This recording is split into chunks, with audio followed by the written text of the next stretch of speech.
friends, and welcome to episode 263 of the Noclip podcast. We're here to do the final Game of the Year category awards. I thought we were recording this the day after the last one, but we actually said we do them back to back. So that's why we're all wearing the same clothes if you're watching this on YouTube. Well, it's part of the reason. We've got some cool categories to talk about today. First of all, I want to give a shout out to all of our incredible patrons and, of course, our Battle Pass holders.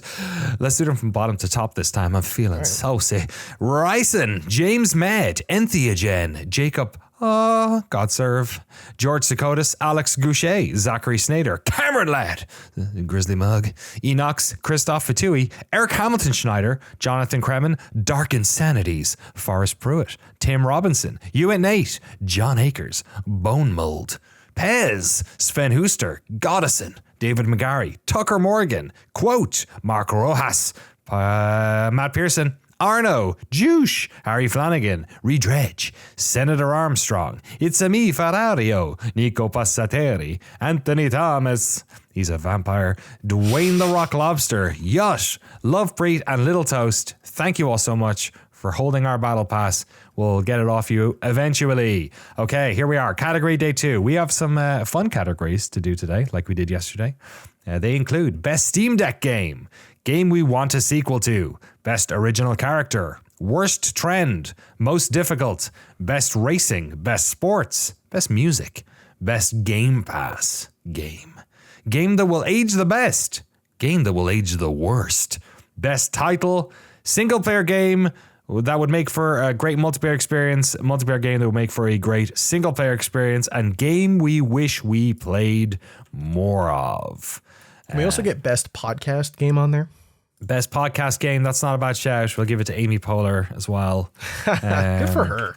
Best podcast game. That's not what you said a second ago. Yeah, it's all right. It wasn't on the. We're not putting that public. It's fine. That's true. You're ultimately in control of that, so fair play. Yeah, exactly. Okay, let's start with Best Steam Deck Game. What stands out to you? What did you guys play on your deck? What got your deck hard this year? I played a lot of Absalom on my Steam Deck. Great Steam Deck game. Super easy pick up and play. After every round, it saves, so you don't have to like restart your run or anything, and you can just play for like 10 minutes of beat 'em up goodness and then put it back down.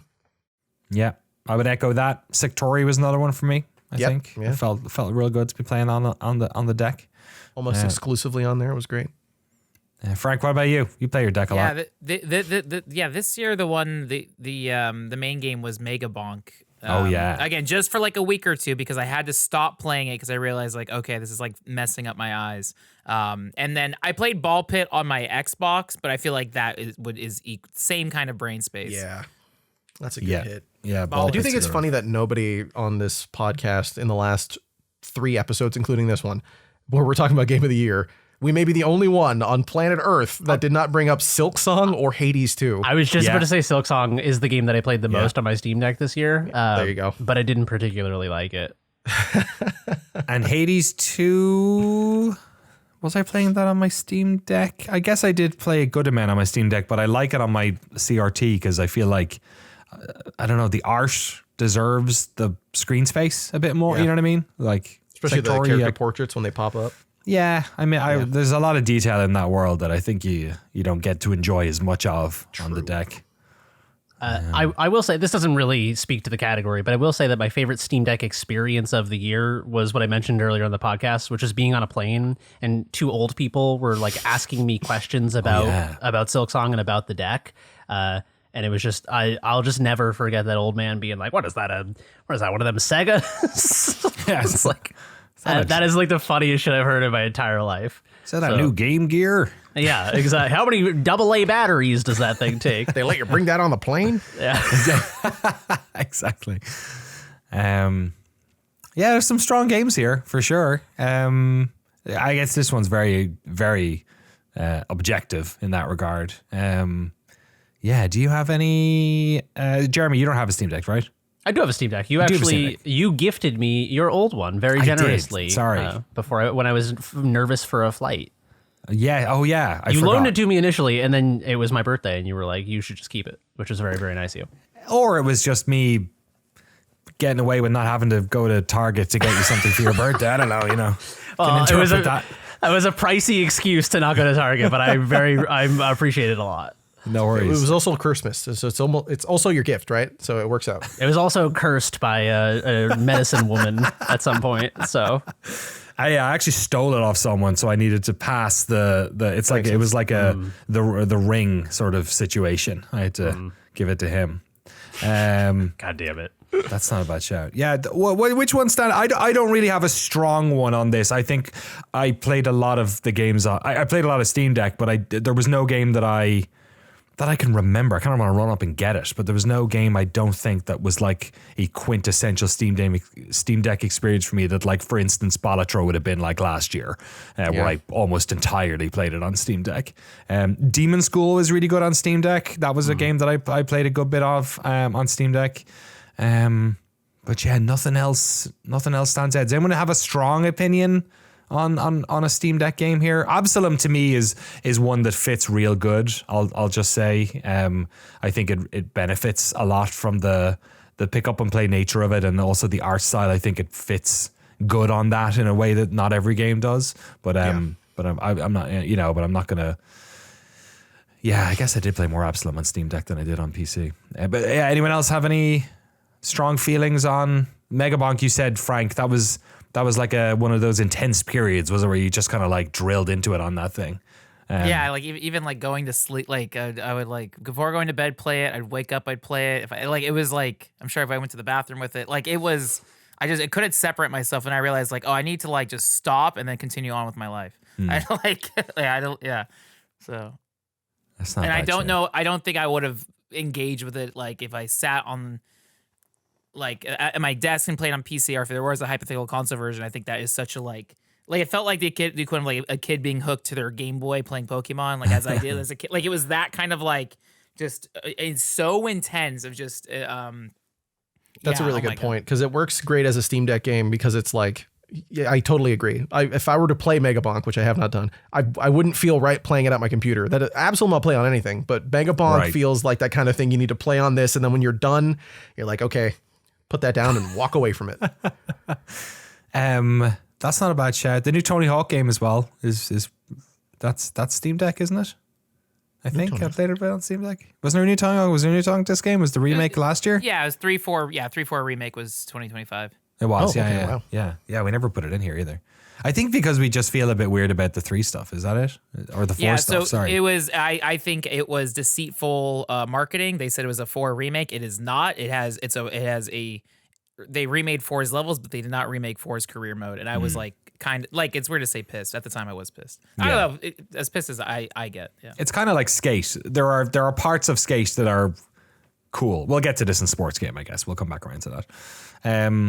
So does Megabonk feel like the one? I hear what you're saying, Jesse, that it is kind of like Hades 2. I could play Absalom on the PC, and I did. Whereas Megabonk sounds like it feels like a good, like Vampire Survivors. I did not play Vampire Survivors on my PC. There was a guy, QuakeCon, who played Vampire Survivors on his desktop for almost the entire weekend, and I was like, A, why are you here? And B, fair play. That was, that's pretty cool. Why does it feel like Ball Pit wouldn't work? Because I feel like Ball Pit should I would be rather here put as Ball Pit well. up over Megabonk personally, Yeah, but I again, I guess. haven't really played much of either of them, so it's really not up to me. I'm just wondering if there's a reason why. Is there a big Ball Pit lover in here? I love Ball Pit. My thing is I played it on Xbox and it was a Game Pass game, so that's why I was like. But yeah, it's for me. I just didn't play it in the format. But Ball Pit is way better than Megabonk. It's way better than Megabonk. So I would put Ball Pit over Megabonk. Yeah, should we go for Ball Pit then? I think that the form factor of that game, similar, I would say, to Absalom, feels very Steam Decky. I think any game that is sort of has a consistent 2-dimensional plane, like Hades, I also put in this because although it's it's isometric or whatever, there's something about, I guess, just not having a 3D camera is what I'm talking about. It feels more Steam Decky to me for silly reasons, I guess. How does everyone feel about Ball Pit then? I've not played it, but it seems I'm convinced by your arguments. Yeah. Okay. Throw the All Bollocks right. Pit in the Bollocks Pit. Bollocks Pit. Best Steam Deck game goes to Ball Pit, or Bollocks Pit if you're from East London. Game we want a sequel to. This is great. I love this one because there's no wrong answers. Every game feels good. and then ultimately we'll come to a disappointing consensus. So that's Such is the nature of the awards. Such is exactly, and life in many ways.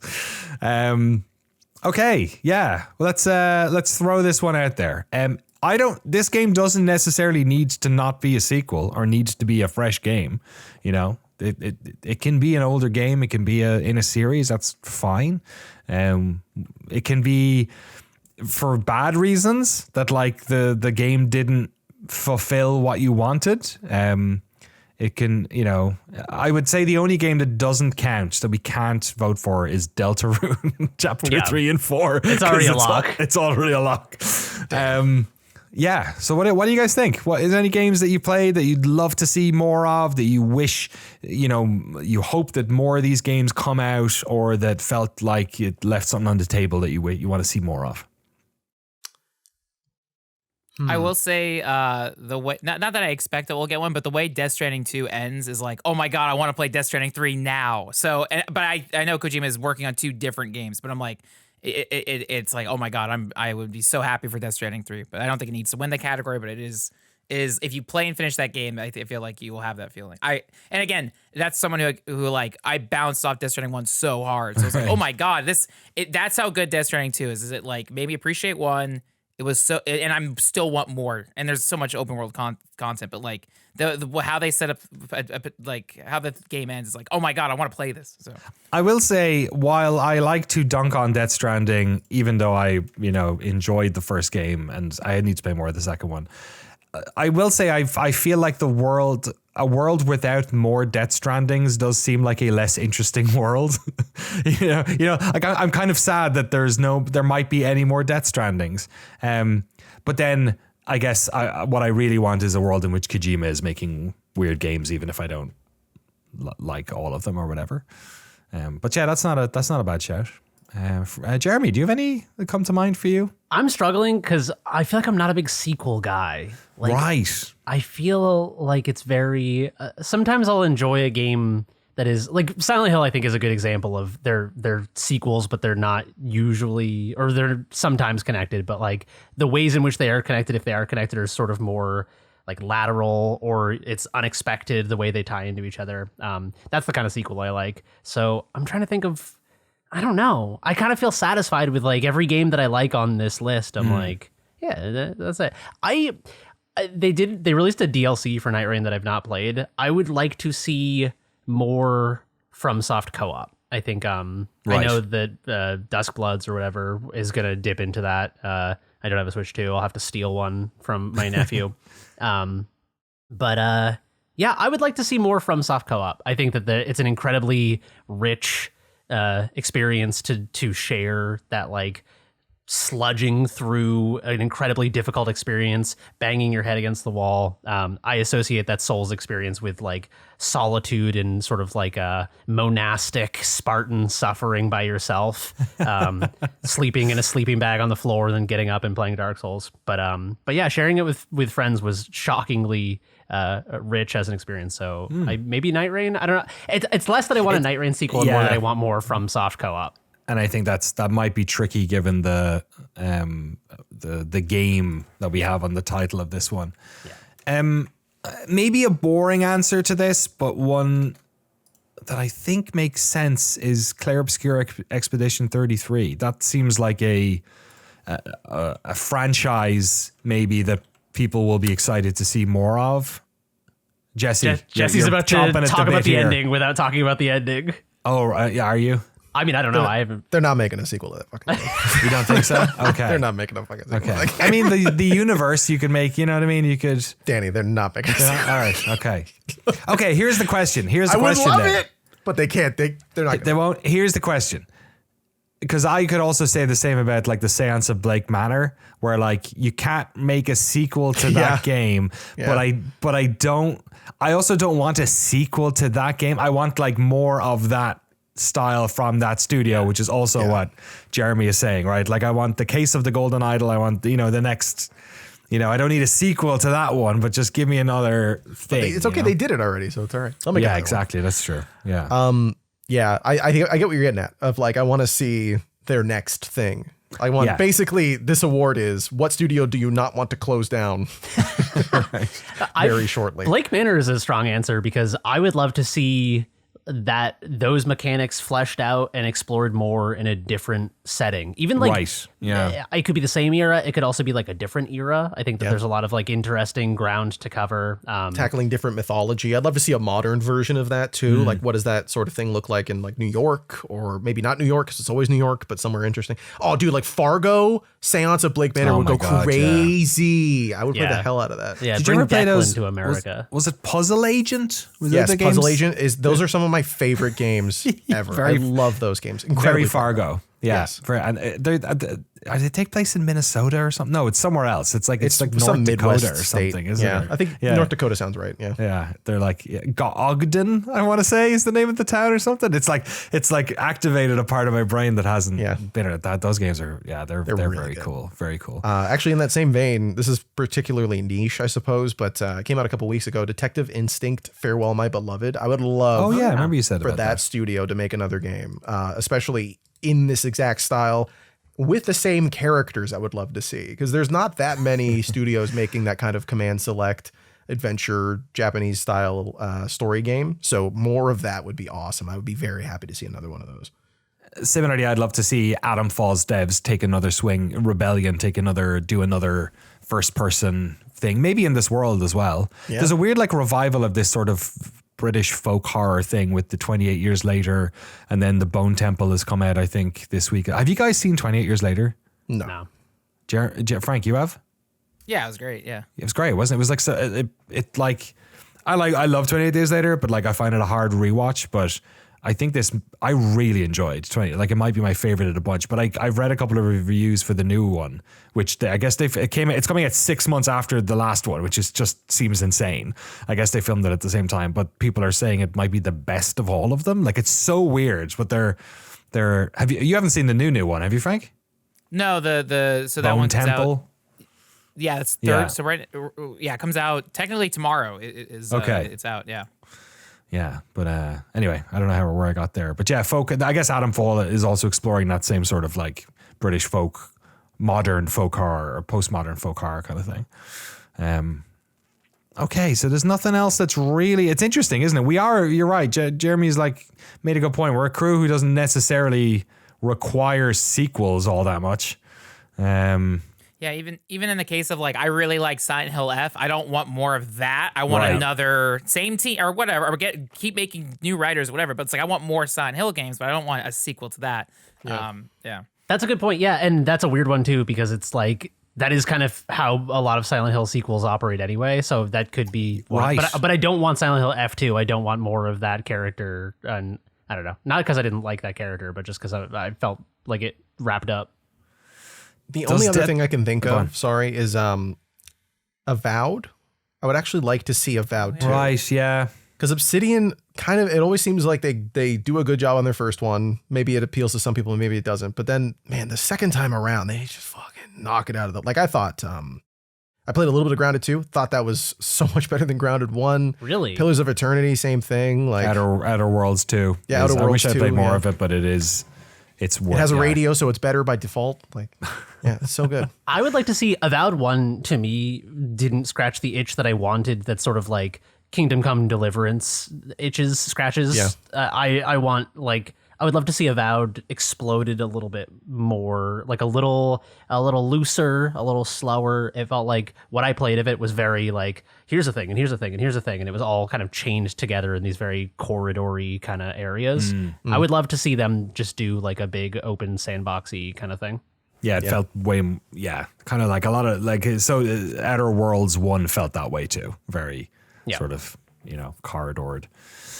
Which is weird when you go back. I think we went back and played Fallout New Vegas, right, a couple of years ago for a podcast, and that was a game that I subsequently realized was also very corridored, but it's designed in a way that makes you kind of feel like it's not. The thing about New Vegas is that because like Outer Worlds as a contrast, because it has these sort of like micro planet environments, if you combine them all, I'd be curious to see how big it is compared to New Vegas. But even though New Vegas has like invisible walls and stuff, it does kind of set you at the bottom of this map and say, all right, like good luck out there. And it feels bigger in spite of its invisible walls because it is one contiguous area. Yeah, agreed.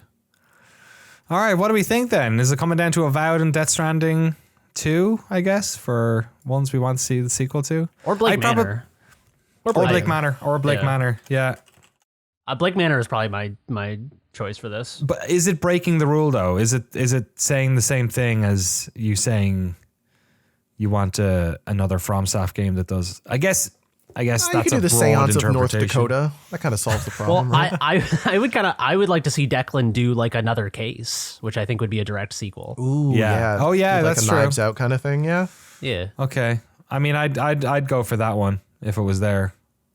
Yeah, it could just be called the something of something, sure. But it would be different words. I would say Death Stranding is a close one for me though as well, because like I do want to see that car crash continue. Sorry, Frank. One day I'll catch up and I will eat my words. I will come back and I'll be like, I'm sorry. It should have been Death Stranding 2. I want Death Stranding 3.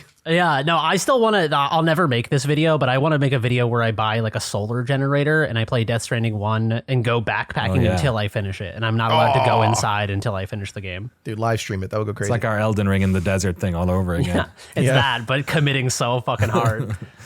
Okay, best original character comes up next. Jeremy, you mentioned last week that you had somebody for this. Yeah, I did. Who the fuck was it? It's clearly not that again. It's oh my god, why can't I remember his name? Oh, Papano from Look Outside.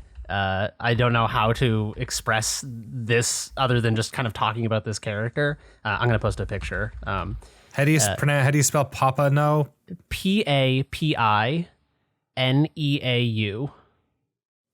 Oh, Papano. Okay, kind of Frenchy. Okay. He is a janitor in the apartment building that is filled with like monsters and apocalyptic bullshit. He has little tiny beady eyes. He's like a big Hagrid looking motherfucker in a flannel, and he's like a Way of the Samurai character, but for janitorial services. And so when you talk to him, he's like, "Do you like? I'll work with you, but do you swear fealty to like the path of the custodial arts?" And he talks about like cleaning and maintenance of the building like it is the most honorable, beautiful thing in the world. That like, and it's true in some sense. Like people, this is not to get too fucking far flung on this, but I feel like this is actually directly relevant. Is when people talk about like a general strike or like mass political movements, they're like the first people you need to convince for a general strike are the fucking garbage men, because if the people doing like cleaning the shit up and like doing all the necessary functions that people think are like dirty and gross, if those people stop doing their job, the world falls apart in a week. If the garbage piles up in the streets of New York City, like the empire crumbles. Yeah. That was the one good time it worked. And Papano is someone who like elevates this like this thing that people look down upon as this like beautiful, noble service, and talks about it like a samurai. And I think it's like, it's so affecting in a way that's both comedic and sincerely moving. There's no one in, just looking at other alternatives we have here, there's nobody necessarily in like Dispatch. I like Robert Robertson. I think he's pretty great. I think there's a bunch of other characters in there that are really great. But none of them. How did you feel about the wet guy, whatever his name was, the one who's voiced by that Joel Haver YouTuber that you like? Oh, is that who he plays? Isn't that who it is? I don't know. You brought it up. Yeah, the wet guy's very funny. I also like Jacksepticeye's little Irish dwarf guy. Yeah, Punch Up. He's good. He's very funny. He does a good job on that. Yeah, a lot of Pierce did good as Malevola too. I thought she was great in that role. Very just her. Yeah, kind of. Yeah. I think it's hot. The problem is they're all great characters, but I guess maybe I think the problem is probably I haven't completed Dispatch, so I don't have enough cumulatively of any one of them to really. Yeah, that's fair. Like Invisigirl is that her name? No, Invisigal. I think Invisibitch was her original name. Yes, right? yeah, she's brilliant. She's very, very good as well. And similarly with Expedition 33, there's a bunch of really good characters in there, but none of them are individually standing out. Really, what is his name? I keep calling him Monkey Man, but that's not his name. Monkey Man, Expedition 33. Hold on. He has the best song in the whole game. Not Monkey Man, the movie. Gustav, no. Is that it? Gustav. Is that his name? No, Gustav is the Charlie big Cox. Thing. Is he? The big guy in Claire Obscure. I love this game so much. I can't remember anyone's names. They're all just big characters. Monaco? With lots of people. Is it? Monaco, is that the Monkey Man? Maybe. Monaco. I typed Monkey Man Exhibition 33 and I don't feel great about typing that. Yeah, sorry. Google. Yes, that is exactly who I was thinking of. Monaco was really good. I love his character relationship with the rest of the cast. I think he has one of the best songs in all of video games this year. Basically, no question. Don't argue with me. We'll get there, but we'll talk. It's fine. Yeah, he's good. And then what's the big airship guy's name? Oh my God. Driving me crazy. I love this game. Esquier. I love his design. Esquier is great. Esquier is so good. I love his voice. I love how he's this unstoppable god in the universe of Expedition 33. But he is just like, I don't want to fight. Fighting is bad. I just want to hang out with my pet rock. Yeah, he's got a great vibe going on. Millennium and Hades 2, I really like. Millennium, yeah. Yeah, that's another one I'd stick in. Also, the rover in Mars First Logistics. A really good character. Very funny character. That's funny. I don't know how to spell SK, so I'm just going to write in whatever. What else do we have? Anything else comes out? The protagonist in Consumi. Oh yeah. Is so charming and fallible and like both like admirable and embarrassing and embarrassed, but like proud, and it's like such a complex character. It feels so rooted in a real person because it is, but it's very rare for a character to jump like off the proverbial page like that to me. Anyone any stand out? I also did. Yeah. I also want to nominate Dollman from Death Stranding 2. He's the little So basically, like he's like this game's Otacon. He's your little puppet that you attach on your hip, almost like how everyone had Labubus this year. And he's always like, Samu, man. did you know you could use this grenade here? He's always like chiming in. And then there's I won't like spoil it, but then there's a chapter you hear his backstory, and it's like the most fucked up, tragic thing. And that was where the game was like, oh, this is all like that's where it's like this cute, silly thing. And his tragic backstory is like. It's like tied to the death of his family, and it's just like, oh my god, this little like twerpy little like it's almost like a Chucky doll. It's so insane, and it's animated in like 12 frames a second, it's insane. So bizarre like, looking. And so I know they included like a mini doll in the collector's edition, but I know eventually, cool. I'm sure like I'll be able to track one down in Japan next time. But like, he doesn't have to win. But like, yeah, Dollman is like my favorite character of the year. And again, this is in a year where we had new Dead or Alive girls in Venus Vacation. Dollman's better. Dollman's still better. Yeah, there you go. Huge statement. Wow. I also want to shout out, I haven't played the game yet. I've been waiting emotionally and holding on to it. But Promise Mascot Agency has a character named Pinky, which is the stupidest, funniest thing you could ever imagine. It's a game about mascots and how misfit they are. Like they don't make sense. They're all terrible at their jobs, and you're trying to help them become reasonable. And the first one you meet is named Pinky, a severed pinky toe. Brilliant. And that's it. And they have funny reactions and great voice acting. It's pretty great. Yeah. Jeremy, out of your ones, which one stands out, do you think? I want to suggest one more, but I'm not going to make it a serious contender. I just think I want to make special mention of it. Is the protagonist in Baby Steps. I think their like complete inability to have any sort of social interaction with anyone is so funny and so like, it's such a recognizable thing when you have like a social faux pas, and it like you go to the grocery store and someone's like, hey, like how you doing? And you're like, I don't know. You just like don't know how to respond. You say something awkward and then it haunts you for days. It's just like it's like social horror and social comedy at the same time. I never quite, at the start I thought he was just being a doofus, and then I realized like, oh, he's like just unbelievably socially awkward. Like this is like, it's like almost like the UK Office levels of awkwardness when sometimes he's trying to speak to like, you know, he's like the somebody's just like trying to offer him something so unbelievably small, and he's like, no, it's okay, I was just gonna go around the other, I'll walk up. Hey, let me get you socks, man. You need socks so you can walk around in the mud. He's like, oh yeah, I have socks, I just left them somewhere else, I'll go get, you know, just like, I got some free socks here, do you want them? Like, no, I have a whole load of socks over here, you know, just he's so self-effacing too. Like that guy is like, oh, you can just go pee in this bush, and he's like, no, I don't. And he's like, oh, you don't want to watch? And he's like, no, you can watch. Like, just like so fucking just falling over himself to try to make the situation not so awkward, but failing. It's so making it way more. Yeah, it's so great. I don't know if that is best original character, but I wanted to just make mention of like it's one of the fun. It's a character archetype I don't think I've really seen in games.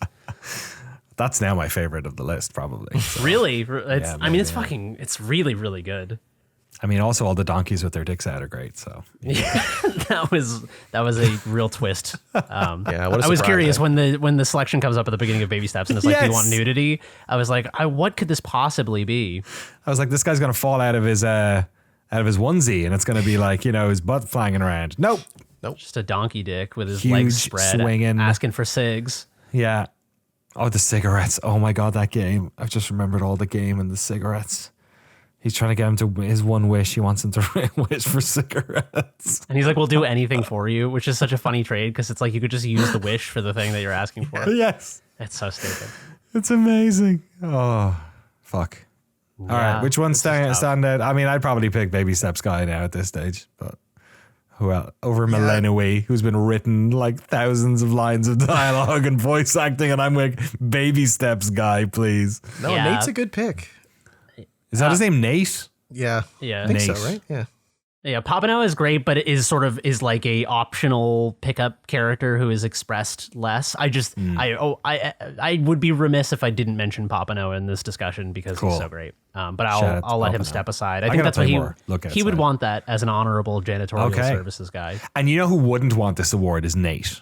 Yeah, it's embarrassing for him to be highlighted in such a way. Oh, that makes me want to get, like, I want Eskia because I love Eskia so much. Right. He's so stupid. But I really want Nate because he would just not know what to do. He wouldn't even come up. It's okay. It's like the voice acting is so good and the timing on it is so good that it's like I was trying to figure out, like, did they have multiple people in the booth or did they just so like is it ad-libbed? Are they Ad-libbed. like improvising, or is it just so well, like they envisioned the awkward dynamics so well? It feels like it had to be two people in the booth because it's so like fluidly like interrupting each other in a way Yes. that feels so naturalistic. Yeah, totally. It's like the Paul Thomas Anderson thing as well, where they just like can chat over each other like it's like people do. Yeah. I was wondering the same thing. I was like, I don't think like they had to have some of it scripted, obviously, but like a lot of this is just like, yes, awkward stumblingness over each other. Are we giving it to Nate from Baby Steps? That's very funny if we do. I think it's funny to give it to a 35-year-old Phil son. I think that's perfect. Jesus. Best original character. Nate from Baby Steps. Okay, worst trend. I mean, Generative AI. This I know. I was about It's to just say. AI. Done. Generative AI. Generative AI. All right, done. Do we want to talk about this? Obviously, there's been games that we've enjoyed that have been tainted by this. Arc Raiders, of course, has come up a bunch. Expedition 33, sort of in a different manner. Like it seems like maybe more accidental, perhaps, that some of that stuff got in the final game. I'm preaching to the choir here. Like we're all just fed up of I think, it yeah, being it's forced really- on everyone and being told it's going to change fucking everything. And then the one thing it is changing is, you know, stopping concept artists and people from being able to get work. Yeah. Yeah, I there's can't really think of nothing. anything worse. No. There's no like dark pattern. There's no like new loot box thing that drives me crazy. It's just Corporate consolidation, I would have said, but that's a bad trend, but that's a trend everywhere. It's not exclusive to the game Yeah, industry. just like layoffs versus generative AI is a And you know real what? fucking Marvel's Avengers of shitty. yeah, and the layoffs might be downstream from the generative AI stuff anyway. You know for what I sure. mean? Yeah, So- how much of it is oh, we're just saying it's Gen AI, so we have an excuse to fire you, and how much of it is no, we really do actually Exactly. think that Gen AI should replace you. Yeah, totally. All right, there you go. Worst trend, generative AI. We got it. Hopefully next year it'll be something not as terrible, but you know, who knows? Maybe it'll be generative AI again. Great. Most difficult. What's the hardest game you played? What game got you? No, what's the hardest game you played this year? Oh, For me, Dead it or might be Alive, Bird. no. Oh, sorry. What were you saying? What'd you say? Might be what? Might be what? Birdcage? Danny asked, "What's the game that got you the hardest the most?" Dead or Oh. Alive Extreme Venus Vacation. Okay, well, there you go. For me, it was Oh, Nate he did from it. Baby Steps. So He is caked the fuck up, he is. and he keeps falling in the mud. Birdcage might be it for me. That game was fucking hard. Game's not that hard. Really? I'm sorry. you know, Jesse, I'm you're not the even king doing of it. games that are hard, you saying aren't hard, like Blueprints. Like Blueprints is fucking hard, but not in a good way. It's hard in like you just got to wait until the thing you want shows up kind of way. Wait, Jesse, did you beat Birdcage? Yeah. Birdcage is it's hard if you've never played one of them before. For sure. Maybe it was just hard because it's like a totally unfamiliar. Maybe in the way that playing basketball would be hard if you'd never held a basketball. Exactly. Yeah. Okay. That's I fair. don't disagree with you though. It is certainly challenging if you don't play like vertical shooters for sure. I think what other games are hard on here that are. I mean, maybe the hardest game I played was Kingdom Come Deliverance, just because I played it like a. If you play that game like an Oblivion game, like sometimes you'll be walking through the woods and there'll be like a random other person walking through the woods, and then some guards like will stop them and be like hassling them, and they're basically going to mug them. Pretty much, right? Unless they or beat them up if they don't give them their stuff. And of course, it's a video game, so you're like, oh great, I'm the hero. I'm going to run in and stop this, and then you get killed because these guys are like fucking armored dudes with big swords, and there's two of them. So, but I don't. I that's just a changing of expectations over how powerful you are, rather than the game being. But what I do like about Kingdom Come Deliverance 2 is that like I feel like this is probably a friction thing to use a term Jeremy often brings up where like Oblivion is a game that is like you can do it any way you want, and a Kingdom Come is you can try to do it any way you want, but good luck, Yeah. So I won't put her forward, but I just wanted to mention it. Is Monster Hunter Wilds really difficult, Frank? Was that a tricky one? It is, but that's the trick where you just do SOS and you have like other players come in or you play with others. Because I was looking through it and it's like any game I like, I'll find a way to make easy.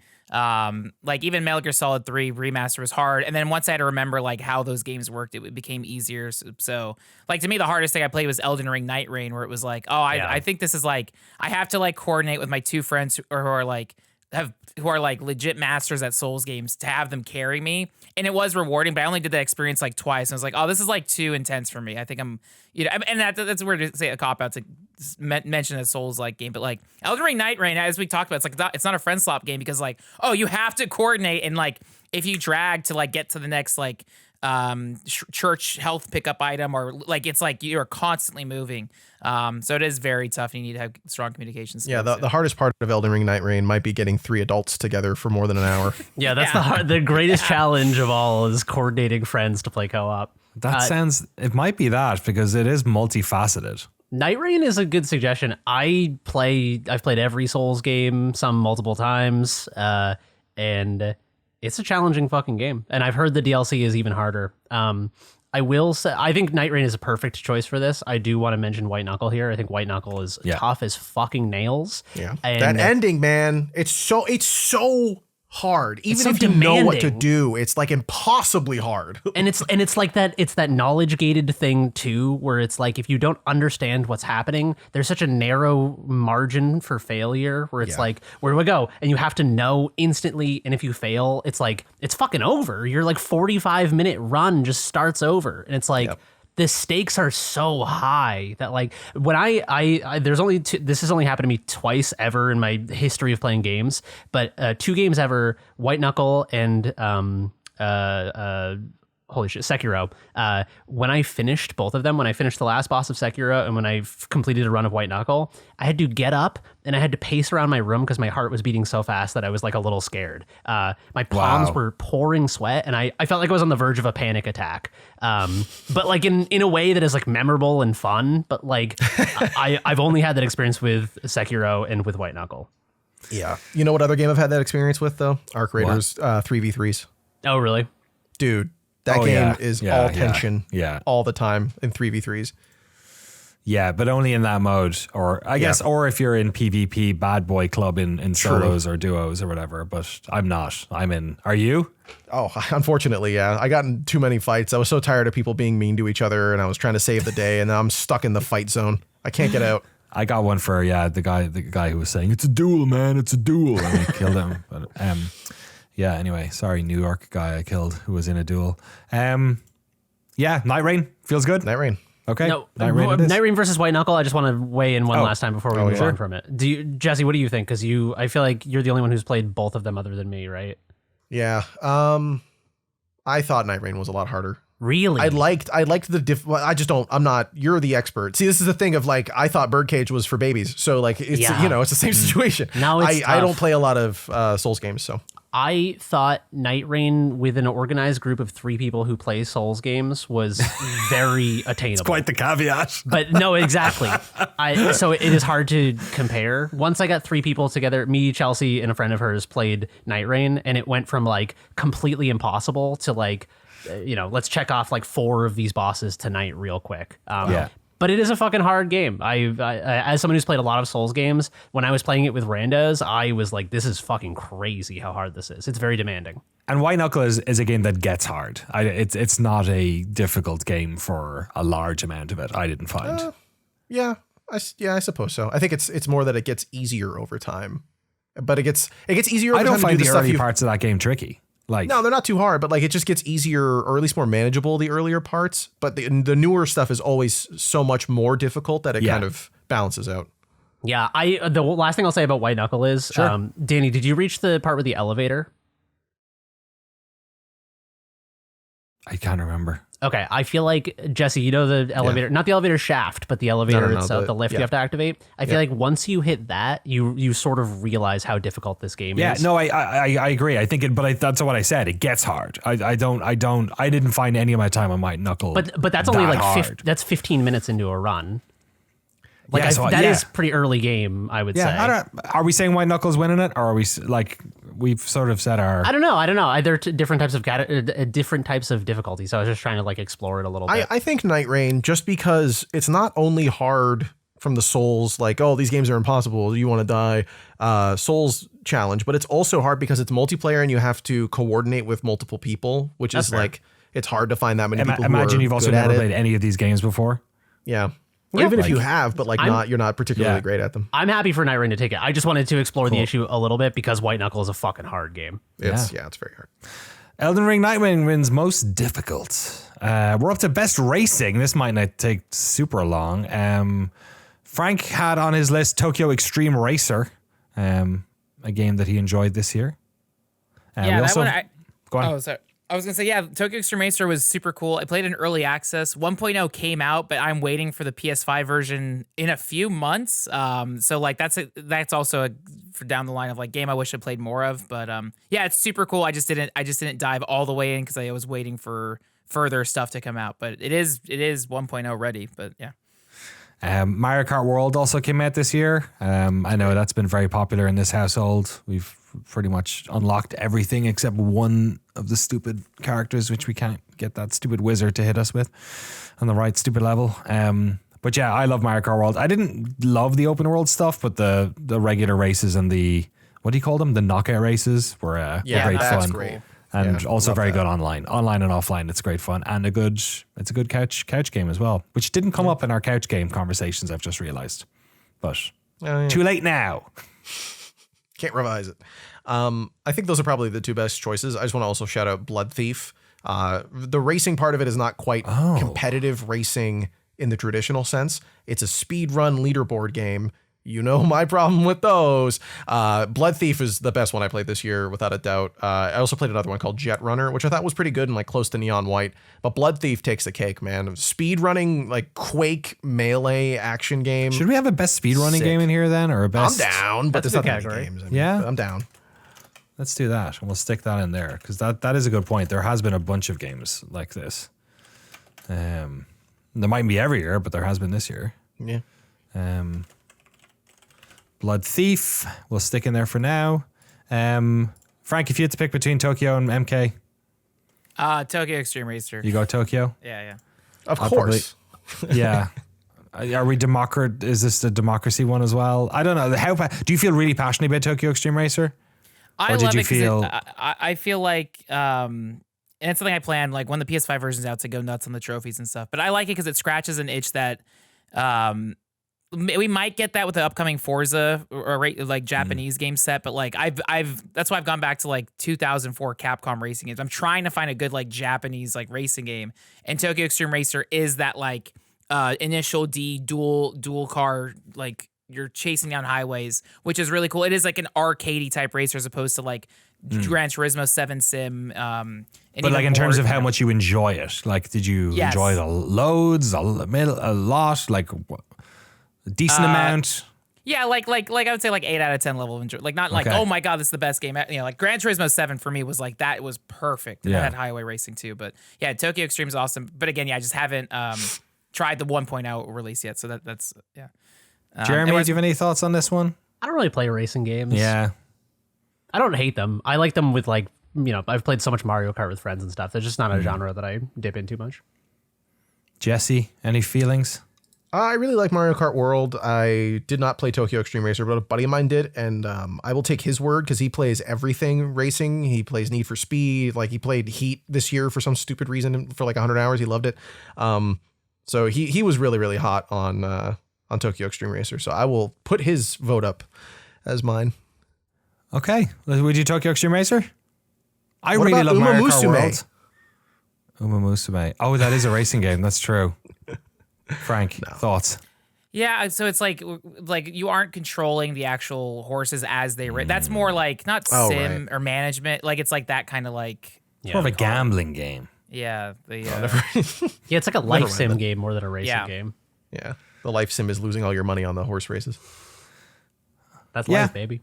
I love MK World. I will say the thing I love about Mario Kart is the thing I've loved about every new Mario Kart. So it's not. I guess that's racing games too as well. What do we think? Do we think Tokyo Extreme Racer then? Yeah. Yeah?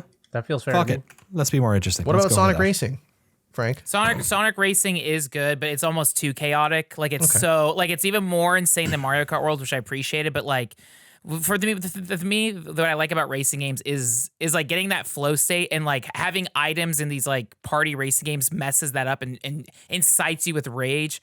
Whereas like games like Gran Turismo or Tokyo Extreme Racer or even Forza, it really is like what I think the term in Gran Turismo 7 they use like finding the line, or I forget what the expression is, but it's just you know like the party elements of Sonic Racing and Mario Kart is like disruptive in a way that's not doesn't add to enjoyment. Like it's funny as a multiplayer thing, but like Tokyo Extreme Racer is like the joy of like passing cars, trying to nail the drift, and it's like it's player versus game versus like player versus player, like that kind of activity. That I appreciate. Excellent. All right, best runner game, just to differentiate it from speed running, just in case. Wait, because that could be anything. What's the best runner game? Blood Thief is one that's in there. Games where you are like your game where you are running from one point to another. That is the point of the game. Like a leaderboard, go fast kind of game. Yes, exactly. Yeah, but that's not speed runner because like it's specifically games where you're like running on foot. Like it doesn't necessarily have to be. It's just speed running. I feel what game is best leaderboard game? That could be a good way of putting it. Yeah. Is there a game in particular, Jeremy, that you're having trouble with that distinction difference? Yes. White Knuckle, the skill ceiling is fucking unbelievably high that when you watch someone play it for the first time and watch someone play it for like if they're a really competent like top 1,000 speedrunner, top 1,000 on the leaderboards, it's a completely different video game. They're going into areas you'd never see. They're using techniques you'd never see. They're using tools that you use in ways that are completely you wouldn't even know to use them that way. It is like everything about it is an expression of speedrunning. Oh my God, I'm watching one right now. Someone's just flying through this like really terrifying sewer level. Like they're not even playing the same. Yeah, you're right. Not even playing the same game. It's insane. I don't think I've ever seen a game that has a wider margin of like skill expression. It looks like they're just walking up. It's crazy. How much in either game is the leaderboards important for like what you're doing in the game? Like, because Sectori, for instance, is a game that like is almost entirely about the leaderboard. It's kind of like, but that's not saying it's a better leaderboard game. I'm interested between the two of these because I've not played enough of them. Which game is the one where you're like checking where you are a lot on the leaderboard? White Knuckle definitely, like, I haven't played Blood Thief, so Jesse will have to weigh in on this, but just to express what White Knuckle does, when you finish it, similar to Neon White, yes. They both have white in the name, there's a white-like, they show you where you stack up against your friends, where you are sort of like global position on the leaderboard. It's definitely like a very integrated part of the experience. So I think my argument for Blood Thief would be, I think Blood Thief works because of the leaderboard. Like, it reminds me of playing Neon White in the same sort of way. That's a good pull. Neon White worked because when you saw the leaderboard, your time was somehow 15, 20 seconds too slow compared to your opponents. And that encouraged you to go back into the game and go, how the hell did they shave off 20 seconds? That felt like the only way to do it.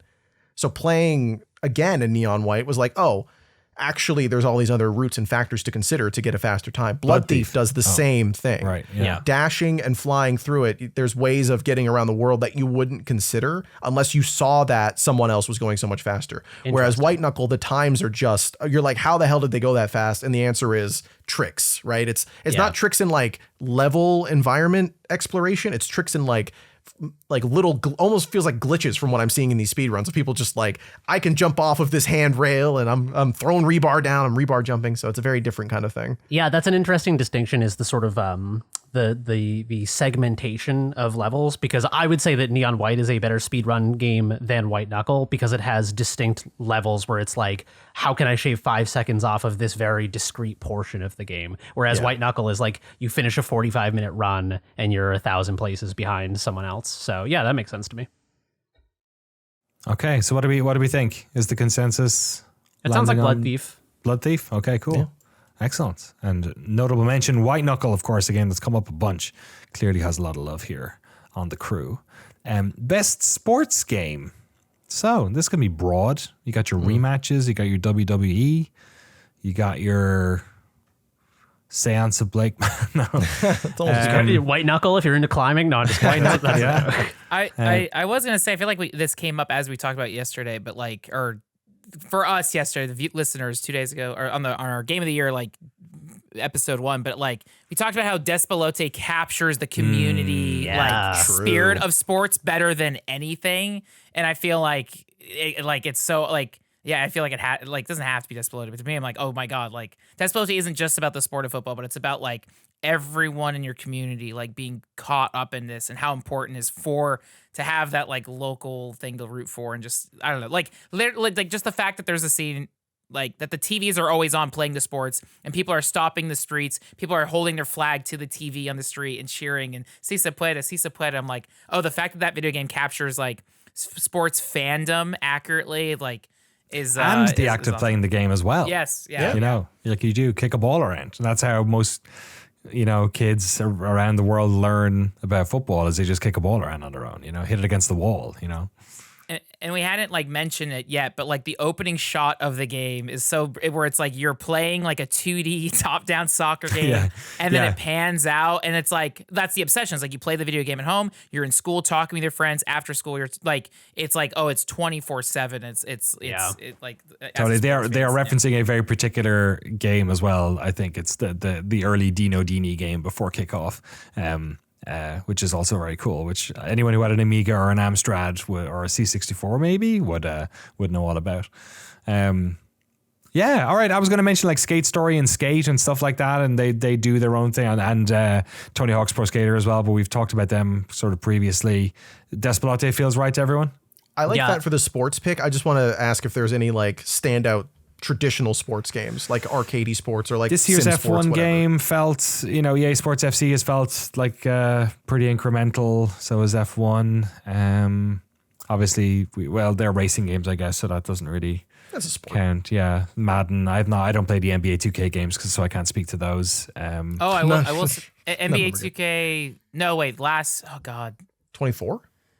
I forgot. I played one that had the WNBA mode for the first time. I think that was 2K25, which was 2024. So I'm late on that one, but like those are getting better. But then, and I've already mentioned Rematch a bunch. Like if Despelote didn't exist, I'd be like, oh my God, Rematch. But Despelote came out, I was like, oh shit, okay, this is a soccer. I wish I played that more because Rematch is like, just feels amazing. The Sifu team making a soccer game, and of course that's good. No surprise. I might bring it up in a later category here too. Okay, Despelote wins Best Sports Game. Best Music.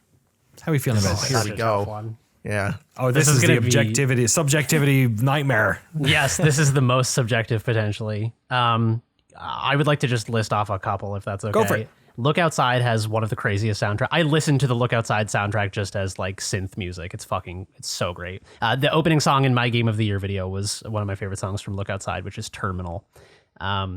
Birdcage, also crazy soundtrack. It's completely like it's this soaring, crazy. I don't know. It makes the experience so much more like emotionally elevated. Yeah, those are a couple that stand out to me. Jesse? Yeah, I mean, all the music in Sectori is fucking amazing. It's like you're in a Swedish nightclub. It's awesome. Not that I've ever been, but it's all really, really good. Birdcage, great music. Love it, love it. Just same vibe of bash your head in tunes, but then also it's got some chill stuff in the menus, which is really nice.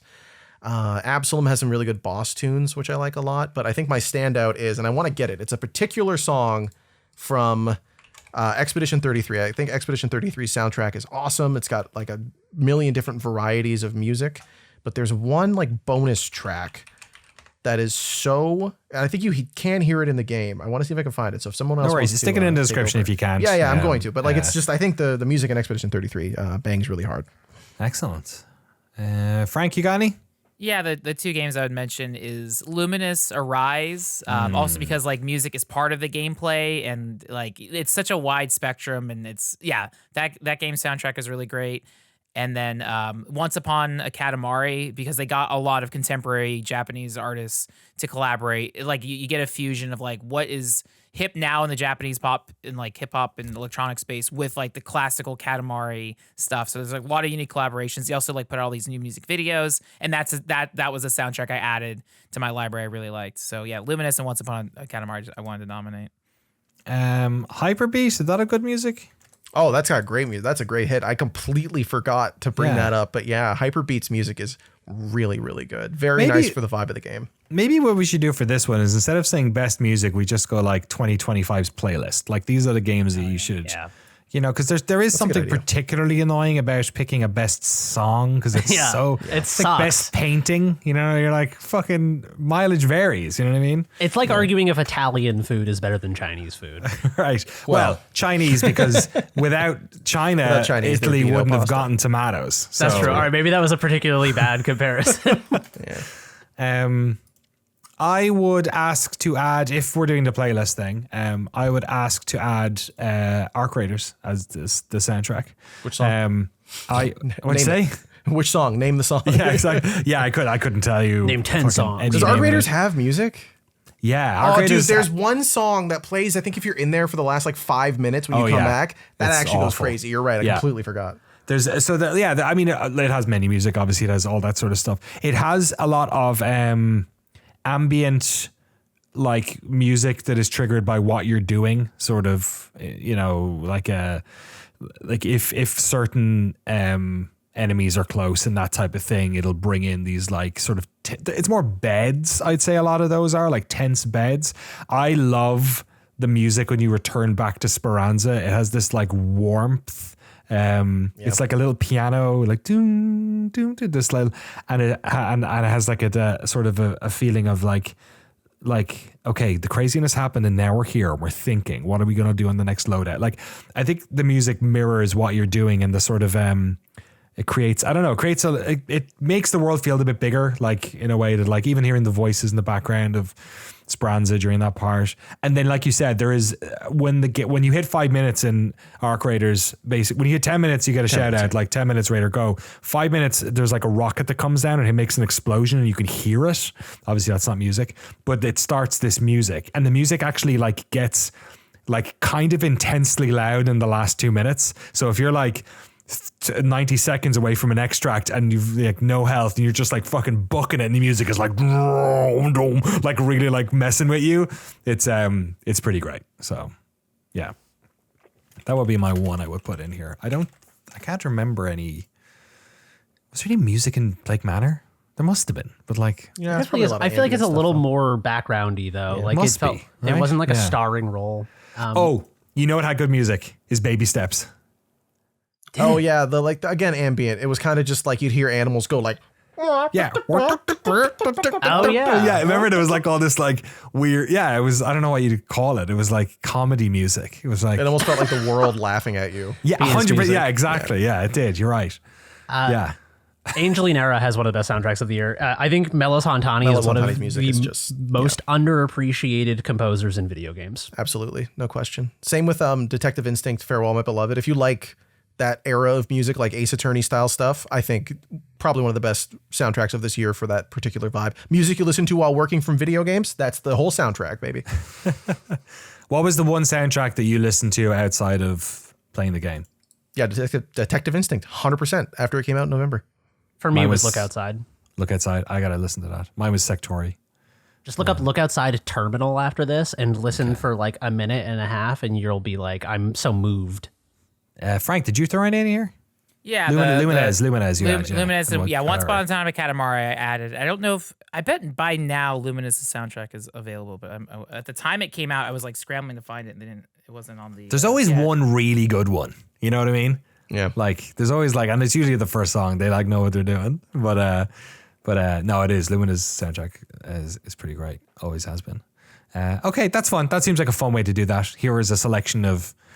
People will know themselves whether or not it's the genre they're into or not, probably, or like test it out, give it a go. So yeah, our 2025 playlist for video games is Look Outside, Birdcage, Sectori, Exhibition 33, Luminous Arise. Luminous Arise and Look Outside kind of sound the same. Once Upon a Katamari, Hyperbeat, Arc Raiders, Baby Steps, Angelina Era, Detective Instinct, Farewell, My Beloved. Okay, Frank Howley, you ready? Yeah. It's time for the best Game Pass game. So this one for me, like it feels like I will like running up. Like Ball Pit was an awesome one because I was about to buy it. I like the hype and everything was buzzing. And Ball Pit itself was only like $15, but it ended up being on Game Pass, so I played a lot of that. But like the best example is Rematch, because that's a game I would have not spent $30 on. It's a football game. I don't care. But the fact that it was free, I had someone recommend it. I was like, sure, let's try this out. And then it was like, oh, this game's incredible. And then I was able to convince another friend to like sign up for Game Pass for the $1 fake email trick, and then play with them for a while. And like the fact that it was also on Game Pass meant you just got so many new people flooding in, and you were just. I think that was what made Rematch really fun. That initial like launch period is like I think because it was a Game Pass game. You had a lot of people just trying out this random football game. And so, like, that's why all the lobby interactions were so funny and, like, just ridiculous. And, like, it was such a crazy, I don't know, it's weird to say a crazy time, but, like, yeah, I thought that was, like, the best example. And that's also, like, how Rocket League boomed back, I don't know, however many years, 10 years ago with PlayStation launching on PlayStation Plus. And, yeah, that's why I really want Rematch to, like, also get on PlayStation Plus so more people can play it. But yeah, Rematch was a super good value. Ball Pit being on there, but I can also double check. I think Doom: The Dark Ages was technically a Game Pass game? It was, yeah. So there's a couple of other big hitters. Silk Song was, Expedition 33, Ninja Gaiden 4, Avowed, Prince of Persia: The Lost Crown. I'm trying to think. Outer Worlds 2 was, I believe. Citizen Sleeper 2, I think, was as well. Yeah, it was. I'm just going through a Reddit post here. Yeah, Doom: The Dark Ages. And then Rogue, is that what it's called? The Prince of Persia game?